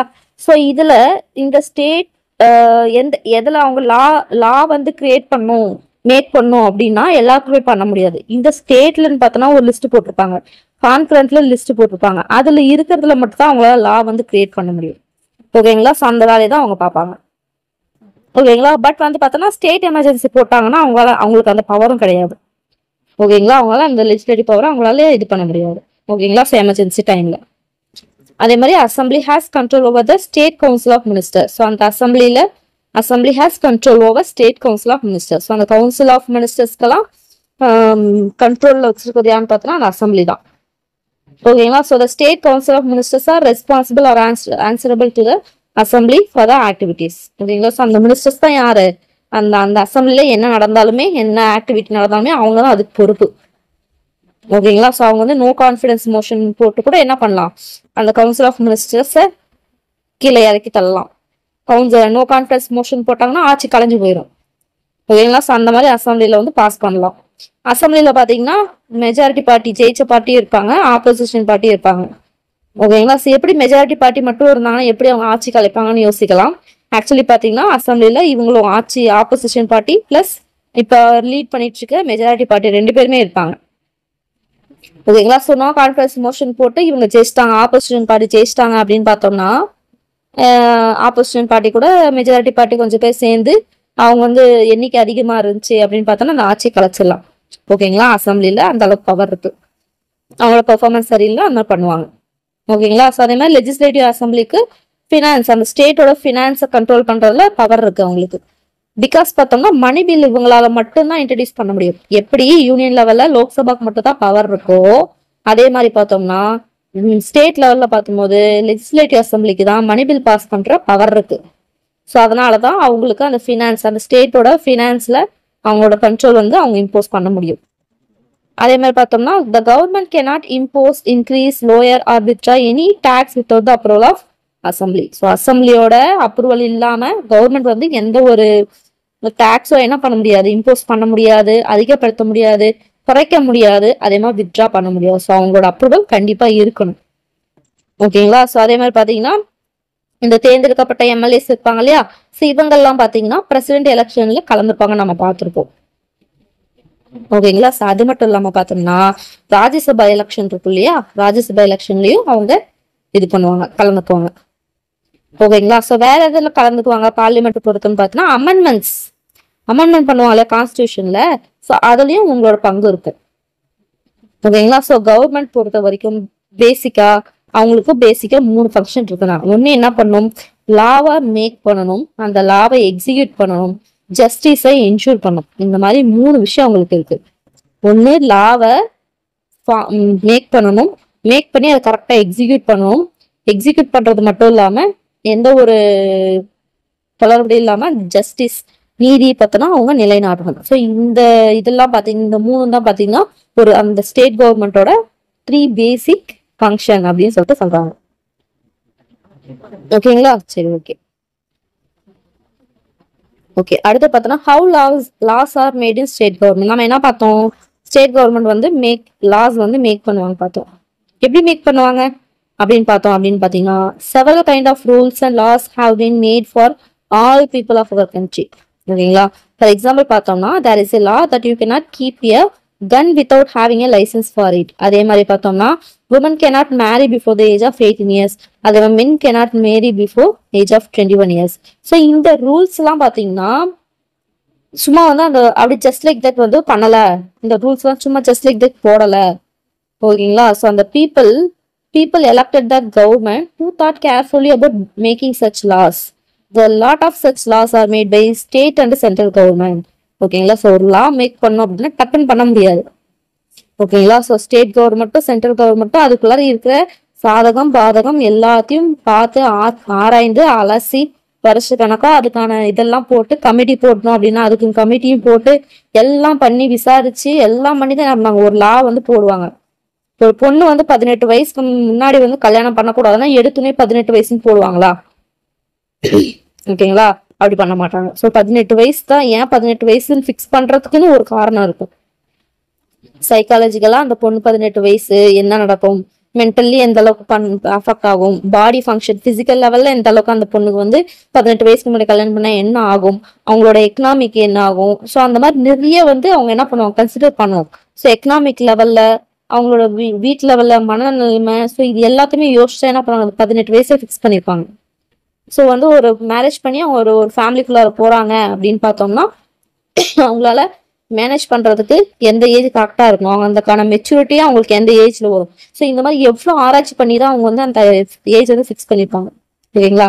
ஸோ அதே மாதிரி ஒரு கன் வச்சிருப்பாங்க அப்படின்னு சொல்லி பார்த்தோம்னா ஒரு கன் வச்சிருக்கிறது ஒரு சாதாரண ஒரு விஷயம் கிடையாது.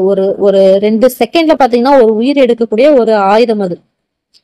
ஓகேங்களா. ஸோ அப்படின்னும் போது அது ஒருத்தவங்க வச்சிருக்கணும். நார்மலா ஒரு பர்சன் ஒரு சிட்டிசன் வச்சிருக்காங்க அப்படின்னா டக்குன்னு எடுத்து கொடுத்துட முடியுமா? அவங்களுக்கு லைசன்ஸ் போடுறதுக்கு எவ்வளவு விஷயம் அங்க வந்து நடக்கும்.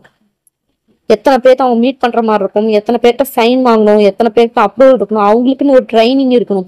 அது யூஸ் பண்றது வந்து சும்மா கன் வச்சு ஒரு மட்டும் கிடையாது. யூஸ் பண்றவங்களுக்கு அதுக்கான நாலேஜ் இருக்கா, அவங்க வந்து எந்த ஒரு இதுவும் பிரச்சனை பண்ணாதவங்களா இருப்பாங்களா, அவங்க மேல கேஸ் இருக்கா, கேஸ் இல்லையா. ஸோ இந்த மாதிரி நிறைய ரூல்ஸ் போட்டு இந்த ரூல்ஸ் எல்லாமே அவங்க அபைட் பண்ணா மட்டும்தான் அவங்களுக்கு வந்து லைசன்ஸே கொடுப்பாங்க. ஸோ அந்த ரூல்ஸ் எல்லாம் இருக்கணும் அப்படின்னு சொல்லிட்டு என்ன பண்ணுவாங்க, இது ஒரு கமிட்டி போட்டோ இல்ல இவங்கன்னு ஒரு ஆளுங்களே வச்சு எல்லாம் உட்காந்து பேசி வருஷக்கணக்கா பேசி என்ன பண்ணுவாங்க, அதுக்கப்புறம் தான் முடிவே பண்ணுவாங்க. எடுத்த உடனே லாஸ் வந்து என்ன பண்ணுவாங்க, அவங்க மேக் பண்ண மாட்டாங்க. ஓகேங்களா? ஸோ அதுதான் இங்க சொல்ல வராங்க. ஸோ லெஜிஸ்லேட்டிவ் அசம்பிளி மீட்டிங்ல பார்த்தோன்னா எம்எல்ஏஸ் என்ன பண்ணுவாங்க, பப்ளிக் ஒர்க்கை பேஸ் பண்ணி எஜுகேஷன், லா அண்ட் ஆர்டர், அதே மாதிரி மற்ற என்னென்ன ப்ராப்ளம்ஸ் வந்து ஸ்டேட்ல ஃபேஸ் பண்றாங்கன்றத பத்தி என்ன பண்ணுவாங்க, விவாதிப்பாங்க. ஓகேங்களா? ஸோ அந்த மாதிரி டைம்ல பார்த்தோன்னா எம்எல்ஏஸ் என்ன பண்ணலாம், மினிஸ்ட்ரிஸ்ல வந்து நீங்க என்னெல்லாம் அதை பேஸ் பண்ணி நீங்க பண்றீங்களா இல்லையான்னு சொல்லிட்டு கொஸ்டின் எழுதலாம். ஓகேங்களா? ஸோ அந்த ஹெட் இருப்பார் இல்லையா, ஸோ வந்து பார்த்தீங்கன்னா ஏதோ இப்போ எஜுகேஷன் மினிஸ்டர் இருக்காருன்னு வச்சுக்கோங்க. ஸோ அந்த எம்எல்ஏ வந்து என்ன பண்ணலாம், கேட்கலாம், ஏதோ மினிஸ்டர் என்னதான் பண்ற, நல்லா பிரச்சனை போயிட்டு இருக்கிறதுக்காக நீ சொல்யூஷன் கண்டுபிடிச்சா இல்லையா, என்னதான் பண்றீங்க சொல்லுங்க அப்படின்னு சொல்லிட்டு என்ன பண்ணலாம், கொஸ்டின் வந்து கேட்கணும். ஆக்சுவலி அதுக்கு தான் எம்எல்ஏ நம்ம செலக்ட் பண்ணி அனுப்புறோம். அந்த மாதிரி அவங்க கேட்ட கேள்விக்கு அந்த மினிஸ்டர் வந்து என்ன பண்ணுவாங்க, he is the responsibility, he has that responsible to answer back. ஓகேங்களா? ஸோ வந்து கண்டிப்பா என்ன பண்ணும், அதுக்கு ஆன்சர் பண்ணணும். ஓகேங்களா? ஸோ அந்த மாதிரி கொஸ்டின் வந்து கேட்கலாம். அதுதான் வந்து சொல்றாங்க. ஸோ அந்த லா மேக்கிங் ப்ராசஸ்ல வந்து பாத்தீங்கன்னா என்னென்ன ப்ராசஸ் இருக்கு அப்படின்னு சொல்றது தான் பாத்தீங்கன்னா இங்க கொடுத்துருக்காங்க. ஸோ இது ரொம்பவே முக்கியம். ஓகேங்களா? ஸோ எப்படி லாஸ் வந்து மேக் பண்றாங்க அப்படின்ட்டு ஃபர்ஸ்ட் என்ன பண்ணுவாங்க, பில் வந்து ஃபர்ஸ்ட் பில் பாஸ் பண்ணுவாங்க. லெஜிஸ்லேட்டிவ் அசம்பிளி வந்து என்ன பண்ணுவாங்க, ஃபர்ஸ்ட் இந்த பேஸ் பண்ணி நாங்க வந்து என்ன பண்ணிருக்கோம், ஒரு ஃபார் எக்ஸாம்பிள் இப்போ நம்ம வந்து பாத்தீங்கன்னா திருநங்கைகளுக்கு பேஸ் பண்ணி ஒரு பில் வந்து பாஸ் பண்ணாங்கன்னு சொல்லிட்டு நம்ம படிச்சிருக்கோம் இல்லையா. ஸோ அந்த மாதிரி ஒரு பில்லு பத்தி என்ன, அதுல என்ன இருக்கு, என்ன பிரச்சனை எதுன்னு சொல்லிட்டு என்ன பண்ணாங்க, ஒரு அட்வொகேட் வச்சு என்ன பண்ணுவாங்கன்னா கரெக்டா அந்த பில்லு எல்லாமே எழுதி எல்லாமே கோட்ஸ் எல்லாம் போட்டு வச்சு என்ன பண்ணுவாங்க, போய் லெஜிஸ்லேட்டிவ் அசம்பிளில பாஸ் பண்ணுவாங்க. அப்ப என்ன பண்ணுவாங்கன்னா அதை பத்தின டிஸ்கஷனும் டிபேட்ஸும் நடக்கும், அவங்களுக்குள்ள வந்து விவாதம் நடக்குவாங்க. ஓகேங்களா? டிஸ்கஸ் பண்ணுவாங்க, விவாதம் நடக்கும், இந்த மாதிரி அப்படி இப்படின்னு சொல்லிட்டு நடக்கும். ஸோ சப்போஸ் வந்து விவாதம் பண்ணி இது அந்த அவங்க குறிப்பிட்டிருப்பாங்க இல்லையா, ப்ரெசென்ட் பண்ணும்போது இதுல இந்த சேஞ்சஸ் மேக் பண்ணலாம், இல்ல இதை எடுத்துடலாம், இதை ஆட் பண்ணலாம் அப்படின்னு சொல்லிட்டு என்ன பண்ணுவாங்க, அந்த பில்லுல சேஞ்ச் பண்ணுவாங்க. ஓகேங்களா? சேஞ்ச் பண்ணிட்டு என்ன பண்ணுவாங்க, ஒரு டைம் எல்லாம் பார்ப்பாங்க, பார்த்துட்டு ஓட் கேட்பாங்க, ஓட் பண்ணுவாங்க. இந்த எம்எல்ஏஸ் வந்து பாத்தீங்கன்னா யார் யாருக்கெல்லாம் இந்த பில்லுக்கு வந்து ஓகே சொல்றீங்க, யார் யார் ஓகே சொல்லல அப்படின்ற மாதிரி கேட்பாங்க. ஓகேங்களா? ஸோ பாதி பேர் எம்எல்ஏ இருக்கிற எம்எல்ஏல பாதி பேருக்கு மேல ஓகே சொன்னாங்க அப்படின்னு சொன்னா அந்த பில்லு பாஸ் ஆயிடுச்சுன்னு அர்த்தம். பில்லு பாஸ் ஆனதுக்கு அப்புறம் என்ன பண்ணணும், அதுக்கப்புறம் கவர்னர் கிட்ட போகணும். கவர்னர் கிட்ட போய் அவர் ஒரு டைம் எல்லாமே பார்த்து செக் பண்ணிட்டு என்ன பண்ணுவாங்க, அசென்ட் அவர் வந்து ஓகே கொடுக்கணும். அப்படி அவர் ஓகே கொடுத்தாதான் அது என்ன பண்ணுவாங்க, அது வந்து ஒரு ஆக்டா மாறும்.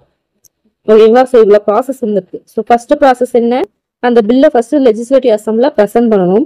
அடுத்து வந்து என்ன பண்ணுவாங்க, அந்த எல்லாம் கூட்டி எல்லாம் என்ன டிபேட் பண்ணுவாங்க. சப்போஸ் அதில் சேஞ்சஸ் பண்ணணும், ஆட் பண்ணணும், ஏதாவது மாற்றணும் அப்படின்னா அந்த சேஞ்சஸ் எல்லாமே அந்த பில்லில் பண்ணுவாங்க. பண்ணிட்டு அதுக்கப்புறம் ஓட்டிங் நடக்கும்.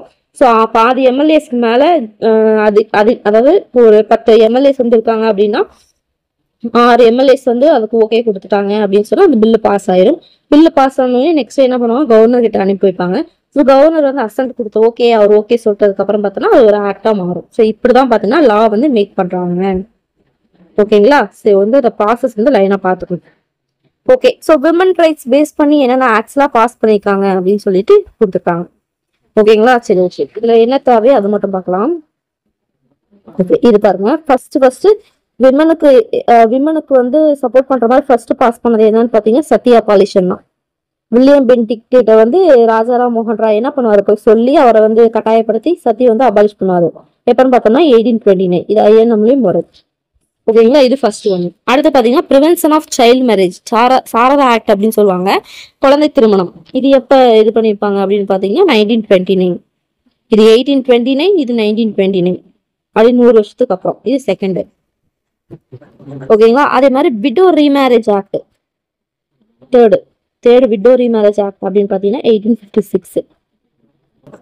ஓகேங்களா? அடுத்து ஃபோர்த்து பாத்தீங்கன்னா இந்து சக்சஷன் ஆக்ட். சொத்து இது இருக்கு இல்லையா, பெண் குழந்தைங்களுக்கும் அந்த சொத்து வந்து இது இன்ஹெரிட் பண்றதுக்கான தகுதி இருக்கு, அவங்களுக்கு ஒரு ரைட்ஸ் இருக்கு அப்படின்னு சொல்லிட்டு இந்து சக்சஷன் ஆக்ட். இது 4வது 1956. இது 1856, இது 1956.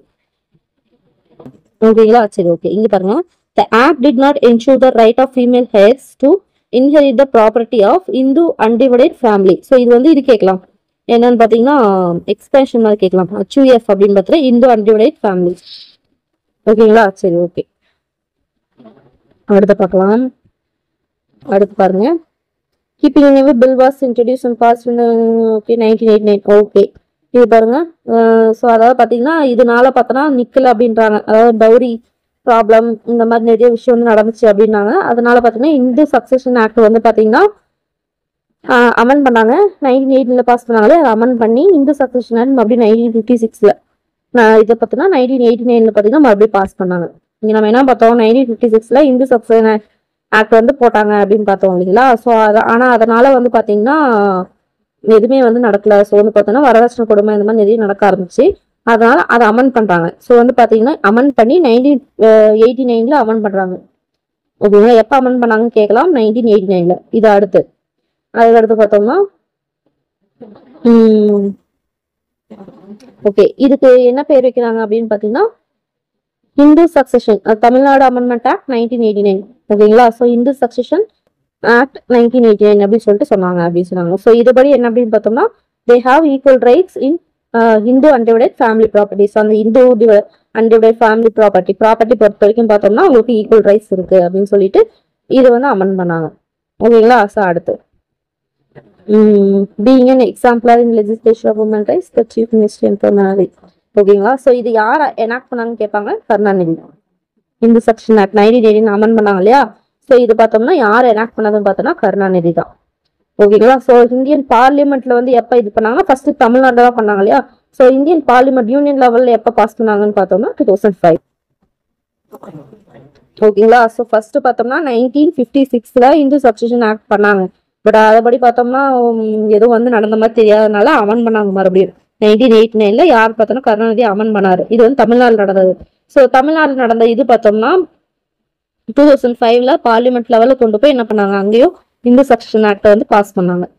ஓகேங்களா. ஸோ 2005. ஓகே அடுத்து என்னன்னு பார்த்தோம்னா ஓகே இது அவ்வளோதான் பாஸ் பண்ண இது வரைக்கும் அப்படின்னு சொல்லிட்டு லைனா வந்து எழுதி வச்சுக்கோங்க. இதெல்லாம் ப்ரீவியஸ் கொஸ்டின். ஓகேங்களா. ஸோ லைனா யார் என்னென்ன இயர் அப்படின்னு சொல்லிட்டு அப்போ எழுதி வச்சுக்கோங்க. ஓகேங்களா. இதுல தேவையானது அவ்வளவுதான். ஸோ அடுத்து பார்த்தோம்னா students can gather information regarding. Okay இது பார்த்தீங்கன்னா என்ன அப்படின்னு பார்த்தோம்னா ஸ்கீம்ஸ் வந்து போட்டிருப்பாங்களே கவர்மெண்ட்ல, அது என்னென்ன அப்படின்னு சொல்லிட்டு கொடுத்துருக்காங்க.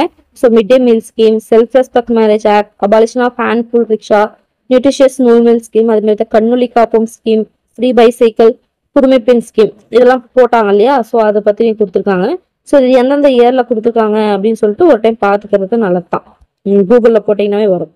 ஓகே அடுத்து எக்ஸிக்யூட்டிவ் லாஸ். அதாவது பார்த்தீங்கன்னா எக்ஸிக்யூட்டிவ் லாஸ் என்ன அப்படின்னு பார்த்தோம்னா அதாவது ஒரு லா வந்து மேக் பண்றது எப்படின்னு பார்த்துட்டோம். ஸோ இது எக்ஸிக்யூட் பண்றது ரெண்டாவது ஒரு பேசிக்கான வேலை அப்படின்னு பார்த்தோம் இல்லையா. ஸோ அந்த மாதிரி எக்ஸிக்யூட் பண்றது எப்படி அப்படின்னு பார்த்தோம்னா இந்த அந்த எக்ஸிக்யூட் பண்ற வேலை யாரு அப்படின்னு பார்த்தோம்னா கவுன்சில் ஆஃப் மினிஸ்டர் தான். அவங்களோட ஜாப் தான் பார்த்தோம்னா அந்த லாபை வந்து மேக் பண்றது மட்டும் இல்லாமல் நெக்ஸ்ட் எக்ஸிக்யூட் பண்ணணும். ஓகேங்களா. ஸோ நம்ம தமிழ்நாட்டோட லெஜிஸ்லேட்டிவ் அசம்பிளி எங்க இருக்குன்னு உங்களுக்கு நல்லாவே தெரிஞ்சுட்டா சென்னையில இருக்கு. ஓகேங்களா. ஸோ இங்கே தான் என்ன அப்படின்னு பார்த்தோம்னா council of ministers function is call the capital of the state அப்படின்றாங்க. ஓகேங்களா. ஸோ அதாவது கவுன்சில் ஆஃப் மினிஸ்டரோட ஃபங்க்ஷன் எங்கே நடக்குதோ அந்த இடத்த தான் பார்த்தோம்னா அந்த ஸ்டேட்டுக்கு கேபிட்டல் பண்ணுவோம். அதனால தான் நம்ம ஸ்டேட்டு கேபிட்டல் வந்து சென்னை அப்படின்னு சொல்றாங்க. ஓகேங்களா. ஸோ வந்து பார்த்தீங்கன்னா state government has several lakhs of government employees to execute the laws made by legislative assembly. ஓகேங்களா. ஸோ எக்ஸிக்யூட் பண்ணணும் லாஸ் வந்து எக்ஸிக்யூட் பண்ணா இவங்க போய் டைரக்டா பண்ணுவாங்களா அப்படின்னு பார்த்தீங்கன்னா அப்படி கிடையாது. அவங்களுக்கு கீழே வந்து பார்த்தீங்கன்னா நிறைய ஆளுங்க வச்சிருப்பாங்க. யாருன்னு பார்த்தோம்னா இப்போ collectors, tahsildars, BDO, revenue officer, VAO, policeman, teacher, doctor இங்க எல்லாமே என்ன பண்ணுவாங்க, ஸ்டேட் கவர்மெண்ட் வந்து வேலைக்கு வச்சு நாங்க வந்து இந்த மாதிரி லா போட்டிருக்கோம் நீங்க இதெல்லாம் போய் செய்யுங்க அப்படின்னு சொல்லிட்டு என்ன பண்ணுவாங்க, போய் அவங்க ஆர்டர் போடுவாங்க டைரக்டா பண்றதுக்கு. ஒழுங்கா அதான் சொல்றாங்க. ஸோ அடுத்து பார்த்தோம்னா இந்த பாக்ஸ் கொஸ்டின் பாருங்க.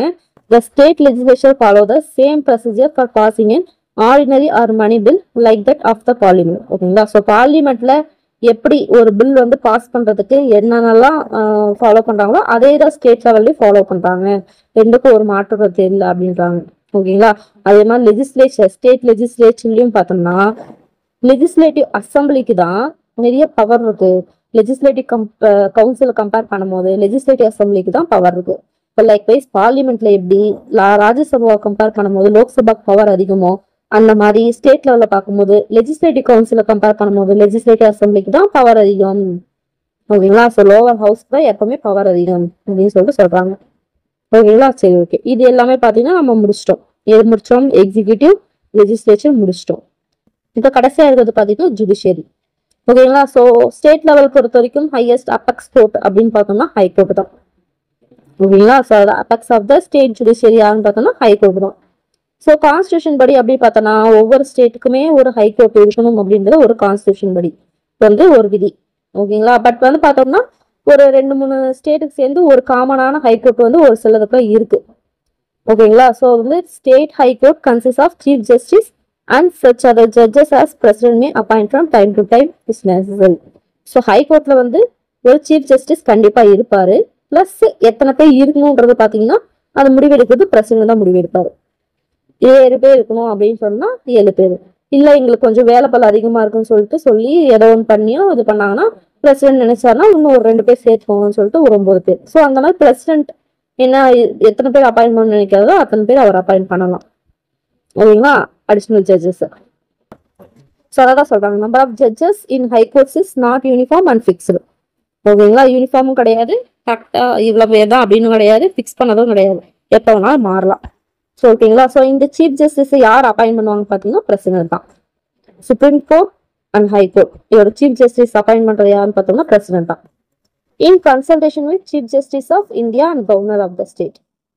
ஓகேங்களா. ஸோ இந்த ஹைகோர்ட் ஜட்ஜ் எப்படி செலக்ட் பண்ணுவாங்க அப்படின்னு பார்த்தோம்னா பிரசிடென்ட் தான் அப்பாயின்ட் பண்ணுவாரு. பட் அவர் என்ன பண்ணுவார் அப்படின்னு பார்த்தீங்கன்னா சுப்ரீம் கோர்ட்டோட சீஃப் ஜஸ்டிஸ் இருப்பாரு அவர்கிட்டயும் கவர்னர் இருப்பாங்களே அந்த ஸ்டேட் கவர்னர்கிட்டயும் 2 பேருக்கு கன்சல்ட் பண்ணி இவங்களை போடலாமா வேணாமா கன்சல்ட் பண்ணி பிரசிடென்ட் வந்து அப்பாயின்ட் பண்ணுவார். ஓகேங்களா. சரி ஓகே. ஸோ ஜட்ஜு ஹைகோர்ட் ஜட்ஜுக்குன்னு ஒரு ஏதோ ஒரு குவாலிஃபிகேஷன் இருக்கும் இல்லையா, அது ஃபர்ஸ்ட் என்ன அப்படின்னு பாத்தீங்கன்னா சிட்டிசன் ஆஃப் இந்தியா. இதெல்லாம் ப்ரீவியஸ் கொஸ்டின் தான். ஓகேங்களா. ஸோ அது மட்டும் இல்லாம பாத்தீங்கன்னா ஒரு ஹைகோர்ட் அதாவது பாத்தீங்கன்னா ஒன்னு இல்லைன்னா அதுக்கு மேற்பட்ட ஹைகோர்ட்ல எங்கேயோ ஒன்று பார்த்தோம்னா 10 வருஷம் ஒரு அட்வொகேட்டா என்ன பண்ணிருக்கணும், ஒர்க் பண்ணிருக்கணும். ஓகேங்களா. ஸோ இது அவருக்கான இது. அதே மாதிரி பாத்தீங்கன்னா 62 வயசு இருக்க வரைக்கும் என்ன பண்ணலாம், அவர் வந்து ஜட்ஜா இருக்கலாம். ஓகேங்களா. ஸோ சுப்ரீம் கோர்ட்டுக்கு 65, இது ஹைகோர்ட்டுக்கு 62 வயசு. ஓகேங்களா. ஸோ இல்ல 65 வயசு வரைக்கும் ஒரு கட்டாயமா இருக்கணுமா அப்பெல்லாம் கிடையாது. சப்போஸ் அவர் ஏதோ ஒரு வந்து அவர் செய்யற வேலை ஏதோ ஒரு மிஸ்பிஹேவியரோ அவரோட இது வந்து பாத்தீங்கன்னா அவரால் அந்த வேலையை கரெக்டா செய்ய முடியல அப்படின்னு பார்த்தோம்னா அவங்க வந்து ரிமூவ் பண்ணலாம். ஓகேங்களா. Judge of high court can be removed from office only for proven misbehavior or incapacity and only in the same manner in which a judge of Supreme Court is removed. So supreme court ஜட்ஜை வந்து எப்படி remove பண்ணுவாங்களோ அதே மாதிரி பார்த்தீங்கன்னா high court ஜட்ஜை அவங்க remove பண்ணுவாங்க. ஓகேங்களா. சரி ஓகே. ஸோ இவருக்கு ஹைகோர்ட்ல இருக்கிறவங்களுக்கு என்னென்ன ஃபங்க்ஷன் அதோட பவர் என்ன அப்படின்னு பார்த்தோம்னா ஃபர்ஸ்ட் என்ன அப்படின்னு பார்த்தோம்னா ரிட்ஸ் நம்ம படிச்சிருக்கோம் இல்லையா, habeas corpus, mandamus, prohibition, certiorari and quo warranto. ஓகேங்களா. ஸோ இது பார்த்தோம்னா படிச்சிருப்போம். இது பார்த்தோம்னா சுப்ரீம் கோர்ட் அண்ட் ஹைகோர்ட்டுக்கு பவர் இருக்கு, இஷ்யூ பண்றதுக்கு பவர் இருக்கு அப்படின்னு படிச்சிருக்கோம். ஸோ இதுல சுப்ரீம் கோர்ட் பொறுத்த வரைக்கும் பார்த்தோம்னா ஃபண்டமெண்டல் ரைட்ஸ் பேஸ் பண்ணி வரதுக்கு மட்டும்தான் இந்த ரிட்ஸ் வந்து பாஸ் பண்ண முடியும். பட் ஹைகோர்ட்டுக்கு அப்படி கிடையாது. Fundamental rights plus other purpose மற்றதுக்கு வேற எதுக்காக பாஸ் பண்ணணும் அப்படின்னு நினைச்சா அவங்களால பாஸ் பண்ண முடியும். ஸோ ஹைகோர்ட்டுக்கு தான் அந்த பவர் இருக்கு. ஸோ இங்கேயும் பார்த்தோம்னா லோயஸ்ட் கோர்ட் அதாவது சுப்ரீம் கோர்ட்டோட கம்பேர் பண்ணும்போது ஹைகோர்ட் செகண்டரி தானே, அவங்களுக்கு தான் பவர் அதிகம். ஓகேங்களா. ஸோ இவங்களால ஃபண்டமெண்டல் ரைட்ஸ்க்கு ஏதாவது பாதகம் வந்தா மட்டும்தான் ரிட்ஸை பாஸ் பண்ண முடியும். பட் ஹைகோர்ட்டுக்கு அப்படி கிடையாது. ஃபண்டமெண்டல் ரைட்ஸ்க்கும் போடலாம், அதர் பர்பஸ்க்கும் போடலாம் அப்படின்னு சொல்றாங்க. ஓகேங்களா. ஸோ அடுத்து every high court has a general power of superintendence over all the lower courts and tribunals within its jurisdiction except military courts and tribunals. ஒன்றும் கிடையாது. ஸோ இப்போ ஒரு ஸ்டேட் இருக்கு அப்படின்னு பார்த்தோம்னா ஹைகோர்ட் மட்டும் தான் இருக்குமா, இருக்காது இல்லையா. ஸோ அதுக்கு கீழே நிறைய வந்து கோர்ட்ஸ் இருக்கு. டிஸ்ட்ரிக்ட் கோர்ட்ஸ் இருக்கும், லோக்பால்னு வரும், லோக்பாலா வரும். ஓகே. ஸோ அந்த மாதிரி ஏதாவது ஒரு பீப்புள் கோர்ட் ஏதோ ஒன்று இருக்கும், லோக்பால்னு நினைக்கிறேன். ஓகே, அது ஒன்று இருக்கும். அதே மாதிரி பார்த்தீங்கன்னா ட்ரிபுனல்ஸ் நிறையா வந்து இருக்கு. லோயர் கோர்ட்ல ட்ரிபுனல்ஸ் இருக்கு. அதே மாதிரி பார்த்தீங்கன்னா மற்ற கோர்ட்ஸும் இருக்கும் இல்லையா. ஸோ இவங்களுக்கு எல்லாத்துக்குமே வந்து பார்த்தீங்கன்னா பவர் இவங்களை எல்லாத்தையும் கண்ட்ரோல் பண்றதுக்கு இவங்களுக்கு வந்து பார்த்தீங்கன்னா ரைட்ஸ் இருக்கு. ஸோ இவங்களுக்கு வந்து பார்த்தீங்கன்னா அவங்கள வந்து சூப்பரிண்டென்ட் பண்றதுக்கு வந்து பார்த்தீங்கன்னா இவங்களுக்கு ஹைகோர்ட்டுக்கு பவர் இருக்கு. ஓகேங்களா. பட் 2 கோர்ட்டுக்கு அவங்களால பண்ண முடியாது. யாருக்குன்னு பார்த்தோம்னா military court and tribunal. Military சம்மந்தப்பட்டவங்க, மிலிட்ரியில வேலை செஞ்சவங்க, எக்ஸ் மிலிட்ரி மேன், மிலிட்ரியில வேலை செய்யறவங்க. ஸோ இந்த மாதிரி ஆளுங்க இருப்பாங்க இல்லையா, மிலிட்ரி ஆர்மி ஆஃபீஸர்ஸ்லாம் இருப்பாங்க இல்லையா. ஸோ அவங்க மேல பார்த்தீங்கன்னா இவங்களுக்கு அந்த பவர் வந்து செலுத்த முடியாது. அவங்களுக்கு தனியா வந்து கோர்ட் இருக்கும். அதான். So accept military court and tribunals இவங்களை தவிர மற்ற மேல இவங்களோட சூப்பரிண்டென்ஸ் வந்து பண்ண முடியும். ஓகேங்களா. அதே மாதிரி பார்த்தோம்னா சபார்டினேட் கோர்ட்ல வந்து சப்போஸ் ஏதாவது பெண்டிங் இருக்கு, அந்த பெண்டிங் ஆனா அந்த கேஸ் பார்த்தோம்னா ஹைகோர்ட் வந்து இன்வால்வ் ஆகிற அளவுக்கு அதுக்கு வந்து ஒரு இது இருக்கு, ஒரு இது ஒரு அந்த அளவுக்கு பெரிய பிரச்சனை அப்படின்ற மாதிரி இருக்கு அப்படின்னு சொல்லி பார்த்தோம்னா ஹைகோர்ட் வந்து அதை எடுத்து அவங்க வந்து முன்னெடுத்து செய்யலாம். ஓகேங்களா. ஸோ வந்து பார்த்தோம்னா எல்லா அந்த ஸ்டேட்டோட எல்லா சபார்டினேட் கோர்ட்ஸையும் ஹைகோர்ட் வந்து கண்ட்ரோல் பண்ணும். ஓகேங்களா. ஸோ அதே மாதிரி பார்த்தோன்னா சுப்ரீம் கோர்ட் பார்த்தோன்னா கோர்ட் ஆஃப் ரெக்கார்ட் சொல்லிட்டு சொல்லுவோம் இல்லையா, அந்த மாதிரி ஹைகோர்ட்டும் பார்த்தோம்னா கோர்ட் ஆஃப் ரெக்கார்ட். அங்கே பார்த்தோன்னா எல்லா ரெக்கார்ட்ஸ் அந்த ஸ்டேட்ல நடந்த அத்தனை இதுக்கு முன்னாடி கேசஸ்லாம் நடந்திருக்கு இல்லையா, அதெல்லாம் ரெக்கார்டு, அந்த ரெக்கார்ட் ஃபுல்லாவே பார்த்தோன்னா ஹைகோர்ட் வந்து இருக்கு. ஸோ அதே மாதிரி பார்த்தீங்கன்னா சுப்ரீம் கோர்ட்ல நடந்ததுக்குலாம் எப்படி ரெக்கார்டு இது பண்ணிருக்காங்களோ அந்த மாதிரி பார்த்தோம்னா ஹைகோர்ட்டும் அந்த கோர்ட் ஆஃப் ரெக்கார்ட் அப்படின்னு சொல்லி சொல்லுவாங்க. ஓகேங்களா. So for the purpose of judicial administration each state is divided into number of districts each under the jurisdiction of district judge. ஓகேங்களா. ஸோ அட்மினிஸ்ட்ரேஷன் பர்பஸ்க்காக ஒவ்வொரு டிஸ்ட்ரிக்ட்லயும் பார்த்தோம்னா ஒவ்வொரு டிஸ்ட்ரிக்ட் ஜட்ஜ் வந்து இருப்பாங்க. ஸோ அந்த டிஸ்ட்ரிக்ட் கோர்ட் வந்து பார்த்தீங்கன்னா யார் அப்பாயிண்ட் பண்ணுவாங்க, அந்த டிஸ்ட்ரிக்ட் கோர்ட் ஜட்ஜஸ் அப்படின்னு பார்த்தோம்னா கவர்னர். ஓகேங்களா. So supreme court and high court judge appoint பண்றது பிரசிடென்ட். பட் அதுக்கு கீழே வர எல்லா ஜட்ஜஸும் அப்பாயிண்ட் பண்றது பார்த்தோம்னா கவர்னர் தான். ஓகேங்களா. இந்த excess of above mention powers high court enjoys full power and freedom to act within jurisdiction. So அவங்களுக்கு உட்பட்ட அந்த இடத்துக்குள்ளார அவங்க வந்து என்ன பண்ணலாம், அவங்களுக்கு ஃபுல் பவர் அண்ட் ஃப்ரீடம் இருக்கு, அவங்க வந்து அந்த ஏதோ ஒரு ஆக்டிவிட்டி செய்யறதுக்கு. ஓகேங்களா. ஸோ கான்ஸ்டியூஷன் என்ன பண்ணுது, safeguards constitutional safeguards have ensured it's independent working. So அதை லெஜிஸ்லேச்சர் எக்ஸிக்யூட்டிவ் வந்து தலையீடு இல்லாமல் அதை இண்டிபெண்டா ஒர்க் பண்றதுக்கான எல்லா ஒரு இதுவும் பார்த்தோம்னா கான்ஸ்டியூஷன் வந்து ஹைகோர்ட்டுக்கு ப்ரொவைட் பண்ணிருக்கு அப்படின்னு சொல்லியிருக்காங்க. ஓகேங்களா. ஸோ அது வந்து இண்டிபெண்டா இல்லை வந்து என்னன்னு சொல்லிட்டு கேட்பாங்க.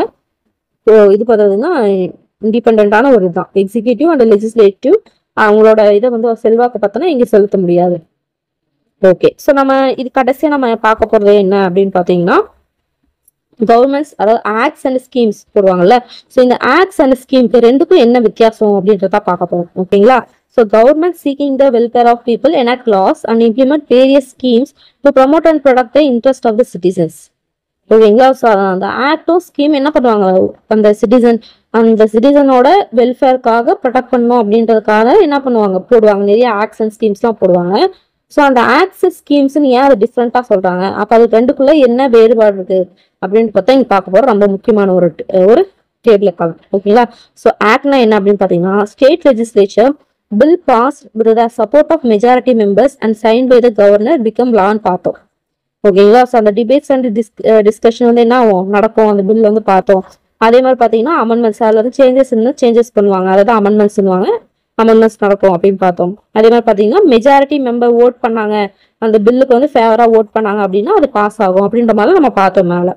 இதே ஸ்கீம்னா என்ன அப்படி பார்த்தீங்கன்னா are design to benefit all the people or a certain section of a people as per the policies laid down by the government from time to time. Okay, so the scheme can be designed for short term. Expenditure for the schemes is allocated in the financial statement budget passed by the legislature every year. So இதுவே உங்களுக்கு புரிஞ்சுக்கணும் நினைக்கிறேன். So ஒரு act அப்படின்றது பார்த்தோம்னா ஒரு இந்த மாதிரி ப்ராசஸ்லாம் வந்து நடந்து கொண்டு வரதான் ஆக்ட். பட் ஸ்கீம் வந்து என்ன பண்ணுவாங்கன்னா ஒரு அந்த சர்டன் செக்ஷன் ஆஃப் பீப்புளுக்கு பார்த்தோம்னா இப்போ எஸ்சிக்கு பார்த்தோம்னா இவங்களுக்கு வந்து ஒரு தேவையான ஒரு இது வந்து அலவன்ஸ் வந்து கிடைக்கல. ஸோ அப்படின்னு பார்க்கும்போதுனா அவங்களுக்கு மட்டும் என்ன பண்ணுவாங்க, ஸ்கீம் வந்து போடுவாங்க. பட் ஆக்ட் வந்து அப்படி கிடையாது. அவங்க எஸ்சியா இருந்தா என்ன, எஸ்டியா இருந்தா என்ன, யாரா இருந்தா என்ன, அவங்களுக்கு எல்லாத்துக்குமே ஆக்ட் வந்து போடணும். ஸ்கீம் பார்த்தோம்னா சர்டன் செக்ஷன் ஆஃப் பீப்புளுக்கு மட்டும் போடுவாங்க அந்த ஸ்கீம். இப்போ லேடிஸ்க்கு மட்டும் வந்து ஃப்ரீ பஸ் கொடுத்தாங்க இல்லையா, அது வந்து ஒரு ஸ்கீம், அது வந்து ஆக்ட் கிடையாது. ஆக்ட்னா எல்லாருக்கும் போடணும். ஸ்கீம் பார்த்தோம்னா அவங்களுக்கு சர்டன் செக்ஷன் ஆஃப் பீப்புளுக்கு மட்டும் போட்டு என்ன பண்ணுவாங்க, டைம் மாற்றுவாங்க. இப்போ இது இந்த ஆட்சி மாறி போச்சு அப்படின்னு பார்த்தோம்னா அவங்க மாற்றணும்னு நினைச்சா ஸ்கீம் வந்து மாற்றலாம். பட் ஆக்ட் வந்து நம்ம மாற்ற முடியாது. அமெண்ட்மெண்ட் வேணா பண்ணலாம். இப்போ ஏதாச்சும் வந்து எக்ஸ்ட்ரா இன்ஃபர்மேஷன் வந்து மாற்றினா அமெண்ட் பண்ணலாம். ஒட்டுமொத்தமாக அந்த ஆக்டை தூக்க முடியாது. பட் ஸ்கீம் அப்படி கிடையாது. ஒட்டுமொத்த ஸ்கீமே என்ன பண்ணலாம், அவங்க தூக்கிடலாம். ஓகேங்களா. ஸோ அந்த expenditure from scheme is allocated in the financial statement. So ஒவ்வொரு இயரும் என்ன பண்ணுவாங்க, பட்ஜெட் பாஸ் பண்ணுவாங்க லெஜிஸ்லேச்சர் அப்படின்னு சொல்லிட்டு நம்ம பார்த்தோம் இல்லைங்களா. ஸோ அதை அப்போ என்ன பண்ணுவாங்கன்னா இந்த ஸ்கீம் வந்து பாஸ் பண்றதுக்கு இவ்வளோ எக்ஸ்பெண்டிச்சர் ஆகும் அப்படின்னு சொல்லிட்டு என்ன பண்ணுவாங்க, அந்த பட்ஜெட்டோட சேர்த்து என்ன பண்ணுவாங்க, அவங்க வந்து அதை போடுவாங்க. ஓகேங்களா. ஸோ இதுக்கு ஆக்ட் வந்து பார்த்தோம்னா ஒன்றும் அந்த எக்ஸ்பெண்டிச்சர் பண்றதுக்குலாம் எதுவுமே இருக்காது. ஓகேங்களா. ஸோ வந்து பார்த்தீங்கன்னா அவங்களுக்கு ஒரு ஆக்ட் வந்து பாஸ் பண்றாங்க அப்படின்னு பார்த்தோம்னா ஒரு சேஞ்சஸ் வந்து ஏற்படுத்துறாங்க, அவ்வளவுதானே தவிர அதுக்காக எக்ஸ்பெண்டிச்சர் பண்ணணும் அப்படின்னு அவசியம் கிடையாது. பட் ஸ்கீம் பொறுத்த வரைக்கும் பார்த்தோம்னா ஒரு செர்டன் பீப்புள் ஆஃப் இதுக்கு பார்த்தோம்னா ஏதோ ஒன்று ப்ரொவைட் பண்ணுவாங்க. அரிசியோ பருப்பு கொடுக்கணும், அது பண்ணணும் இது பண்ணணும்னு சொல்லி அப்படின் போது ஏதோ ஒரு செலவுக்கு கண்டிப்பா அவங்களுக்கு காசு தேவைப்படும். அப்படின்னு போது பார்த்தோம்னா வருஷம் வருஷம் சப்மிட் பண்ற பட்ஜெட்டோட சேர்த்து இதுக்கும் வந்து எங்களுக்கு இதாகுது அப்படின்னு சொல்லிட்டு பண்ணுவாங்க. இது ஒண்ணு. அடுத்து பார்த்தோம்னா செகண்ட் பாயிண்ட் என்ன பார்த்தோம்னா, in democratic form of government the practice is that any bill must be presented in legislature debated and passed by majority votes. அதே தான் திருப்ப சொல்றாங்க. ஓகேங்களா. ஸோ வந்து ஒரு government democratic form of government, ஒரு டெமோக்ராட்டிக் கவர்மெண்ட் இருக்கு அப்படின்னு பார்த்தோம்னா ஒரு பில்லு வந்து ஆக்டா பாஸ் பண்ணணும் அப்படின்னு பார்த்தோம்னா அதுக்கான ரூல்ஸ் வந்து ஃபாலோ பண்ணணும். ஃபர்ஸ்ட் லெஜிஸ்லேச்சர்ல அங்கே ப்ரெசென்ட் பண்ணணும். அப்புறம் அதுக்கு மேலே டிபேட் பண்ணணும். டிபேட் பண்ணதுக்கு அப்புறம் ஓட் போடுவாங்க. ஓட் போட்டு அதில் பாஸ் பண்ணணும். பாஸ் பண்ணிட்டு கவர்னர் கிட்ட போகணும். கவர்னர் அசன் கொடுத்தா தான் ஆக்ட் வந்து பாஸ் ஆகும். ஓகேங்களா. பட் ஸ்கீம் பொறுத்த வரைக்கும் என்ன அப்படின்னு பார்த்தீங்கன்னா அந்த கவர்மெண்ட் வந்து ஒரு நியூ ஸ்கீம் வந்து இன்ட்ரடியூஸ் பண்றாங்கன்னா கவுன்சில் ஆஃப் மினிஸ்டர் என்ன பண்ணுவாங்கன்னா அந்த ரிசல்யூஷன் வந்து பாஸ் பண்ணுவாங்க. அவ்வளவுதான். அது பண்ணாவே ஸ்கீம் வந்து பாஸ் ஆகிடும். ஓகேங்களா. அது இந்த அளவுக்கு வந்து பாத்தீங்கன்னா இது பண்ண அவசியம் கிடையாது. ஓகேங்களா. if the benefits of the acts passed by the legislature is not obtained by an individual, he or she can file a suit in the appropriate court and get remedies. ஓகேங்களா. ஸோ அதாவது இந்த act மூலியமா யாரோ ஒருத்தங்களுக்கு யாரோ ஒரு தனிப்பட்ட நபர் ஏதோ ஒரு முறையில பார்த்தோம்னா ஏன்னா ஆக்ட் ஒன்று பாஸ் பண்ணாங்கன்னா அது கான்ஸ்டியூஷன் வந்து ஆட் ஆயிடும். ஓகேங்களா. ஸோ அப்படின்னும் போது பார்த்தீங்கன்னா அது ஒரு பிகம் ஏ லா. ஒரு லா சட்டத்துல அது வந்து சட்டமா மாறியாச்சு அப்படின்னா அது மூலியமா யாருக்கோ சம்மந்தப்பட்டவங்களுக்கு யாருக்கோ ஒருத்தவங்களுக்கு வந்து ஏதோ அதால எந்த ஒரு பெனிஃபிட்டுமே கிடைக்கல அப்படின்னா இந்த லா எதுக்கு அப்படின்ற மாதிரி நான் போய் என்ன பண்ணலாம், போய் கேஸ் வந்து ஃபைல் பண்ணலாம். ஓகேங்களா. ஸோ வந்து பாத்தீங்கன்னா இப்போ ஒரு திருநங்கை வந்து இது போட்டாங்க இல்லையா. ஸோ அதை வந்து பாஸ் பண்ணிட்டாங்க. ஸோ பாஸ் பண்ணதுக்கு அப்புறம் அதுல என்ன சொல்லியிருக்காங்க, அவங்களுக்கான வந்து கோட்டா வந்து ஒதுக்கணும், அவங்களுக்கு வந்து கவர்மெண்ட் இதுல பார்த்தோன்னா அவங்களுக்கு வேலையும் கொடுக்கணும். ஸோ இந்த மாதிரி நிறைய வந்து கொடுத்துருப்பாங்க அவங்களுக்குன்னு. பட் வந்து அவங்களுக்கு என்ன பண்ணுவாங்க, ஒரு சில இடத்துல கொஞ்சம் திமிர் பிடிச்சவங்க என்ன பண்ணுவாங்க, உங்களுக்குலாம் எதுக்கு அப்படின்ற மாதிரி இன்னமும் நிறைய பேர் இருக்காங்க இல்லையா.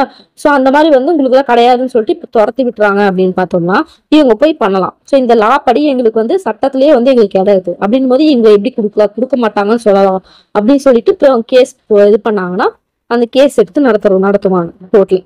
ஓகேங்களா. ஸோ அதை பத்தி அதுல வந்து ஜெயிச்சு அவங்க வந்து போய் என்ன பண்ணலாம், அந்த ஜாப் வந்து அவங்களுக்கு கொடுக்கப்படலாம்.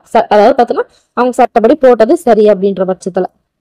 ஓகேங்களா. ஸோ இந்த ஸ்கீம் பொறுத்த வரைக்கும் பாத்தீங்கன்னா அந்த ஸ்கீமால வர பெனிஃபிட் வந்து கிடைக்கணும் அப்படின்னு பாத்தீங்கன்னா அந்த கன்சர்ன் டிபார்ட்மெண்ட் ஆஃபீஸ்ல போய் நான் என்ன பண்ண அப்ளை பண்ணுவேன்.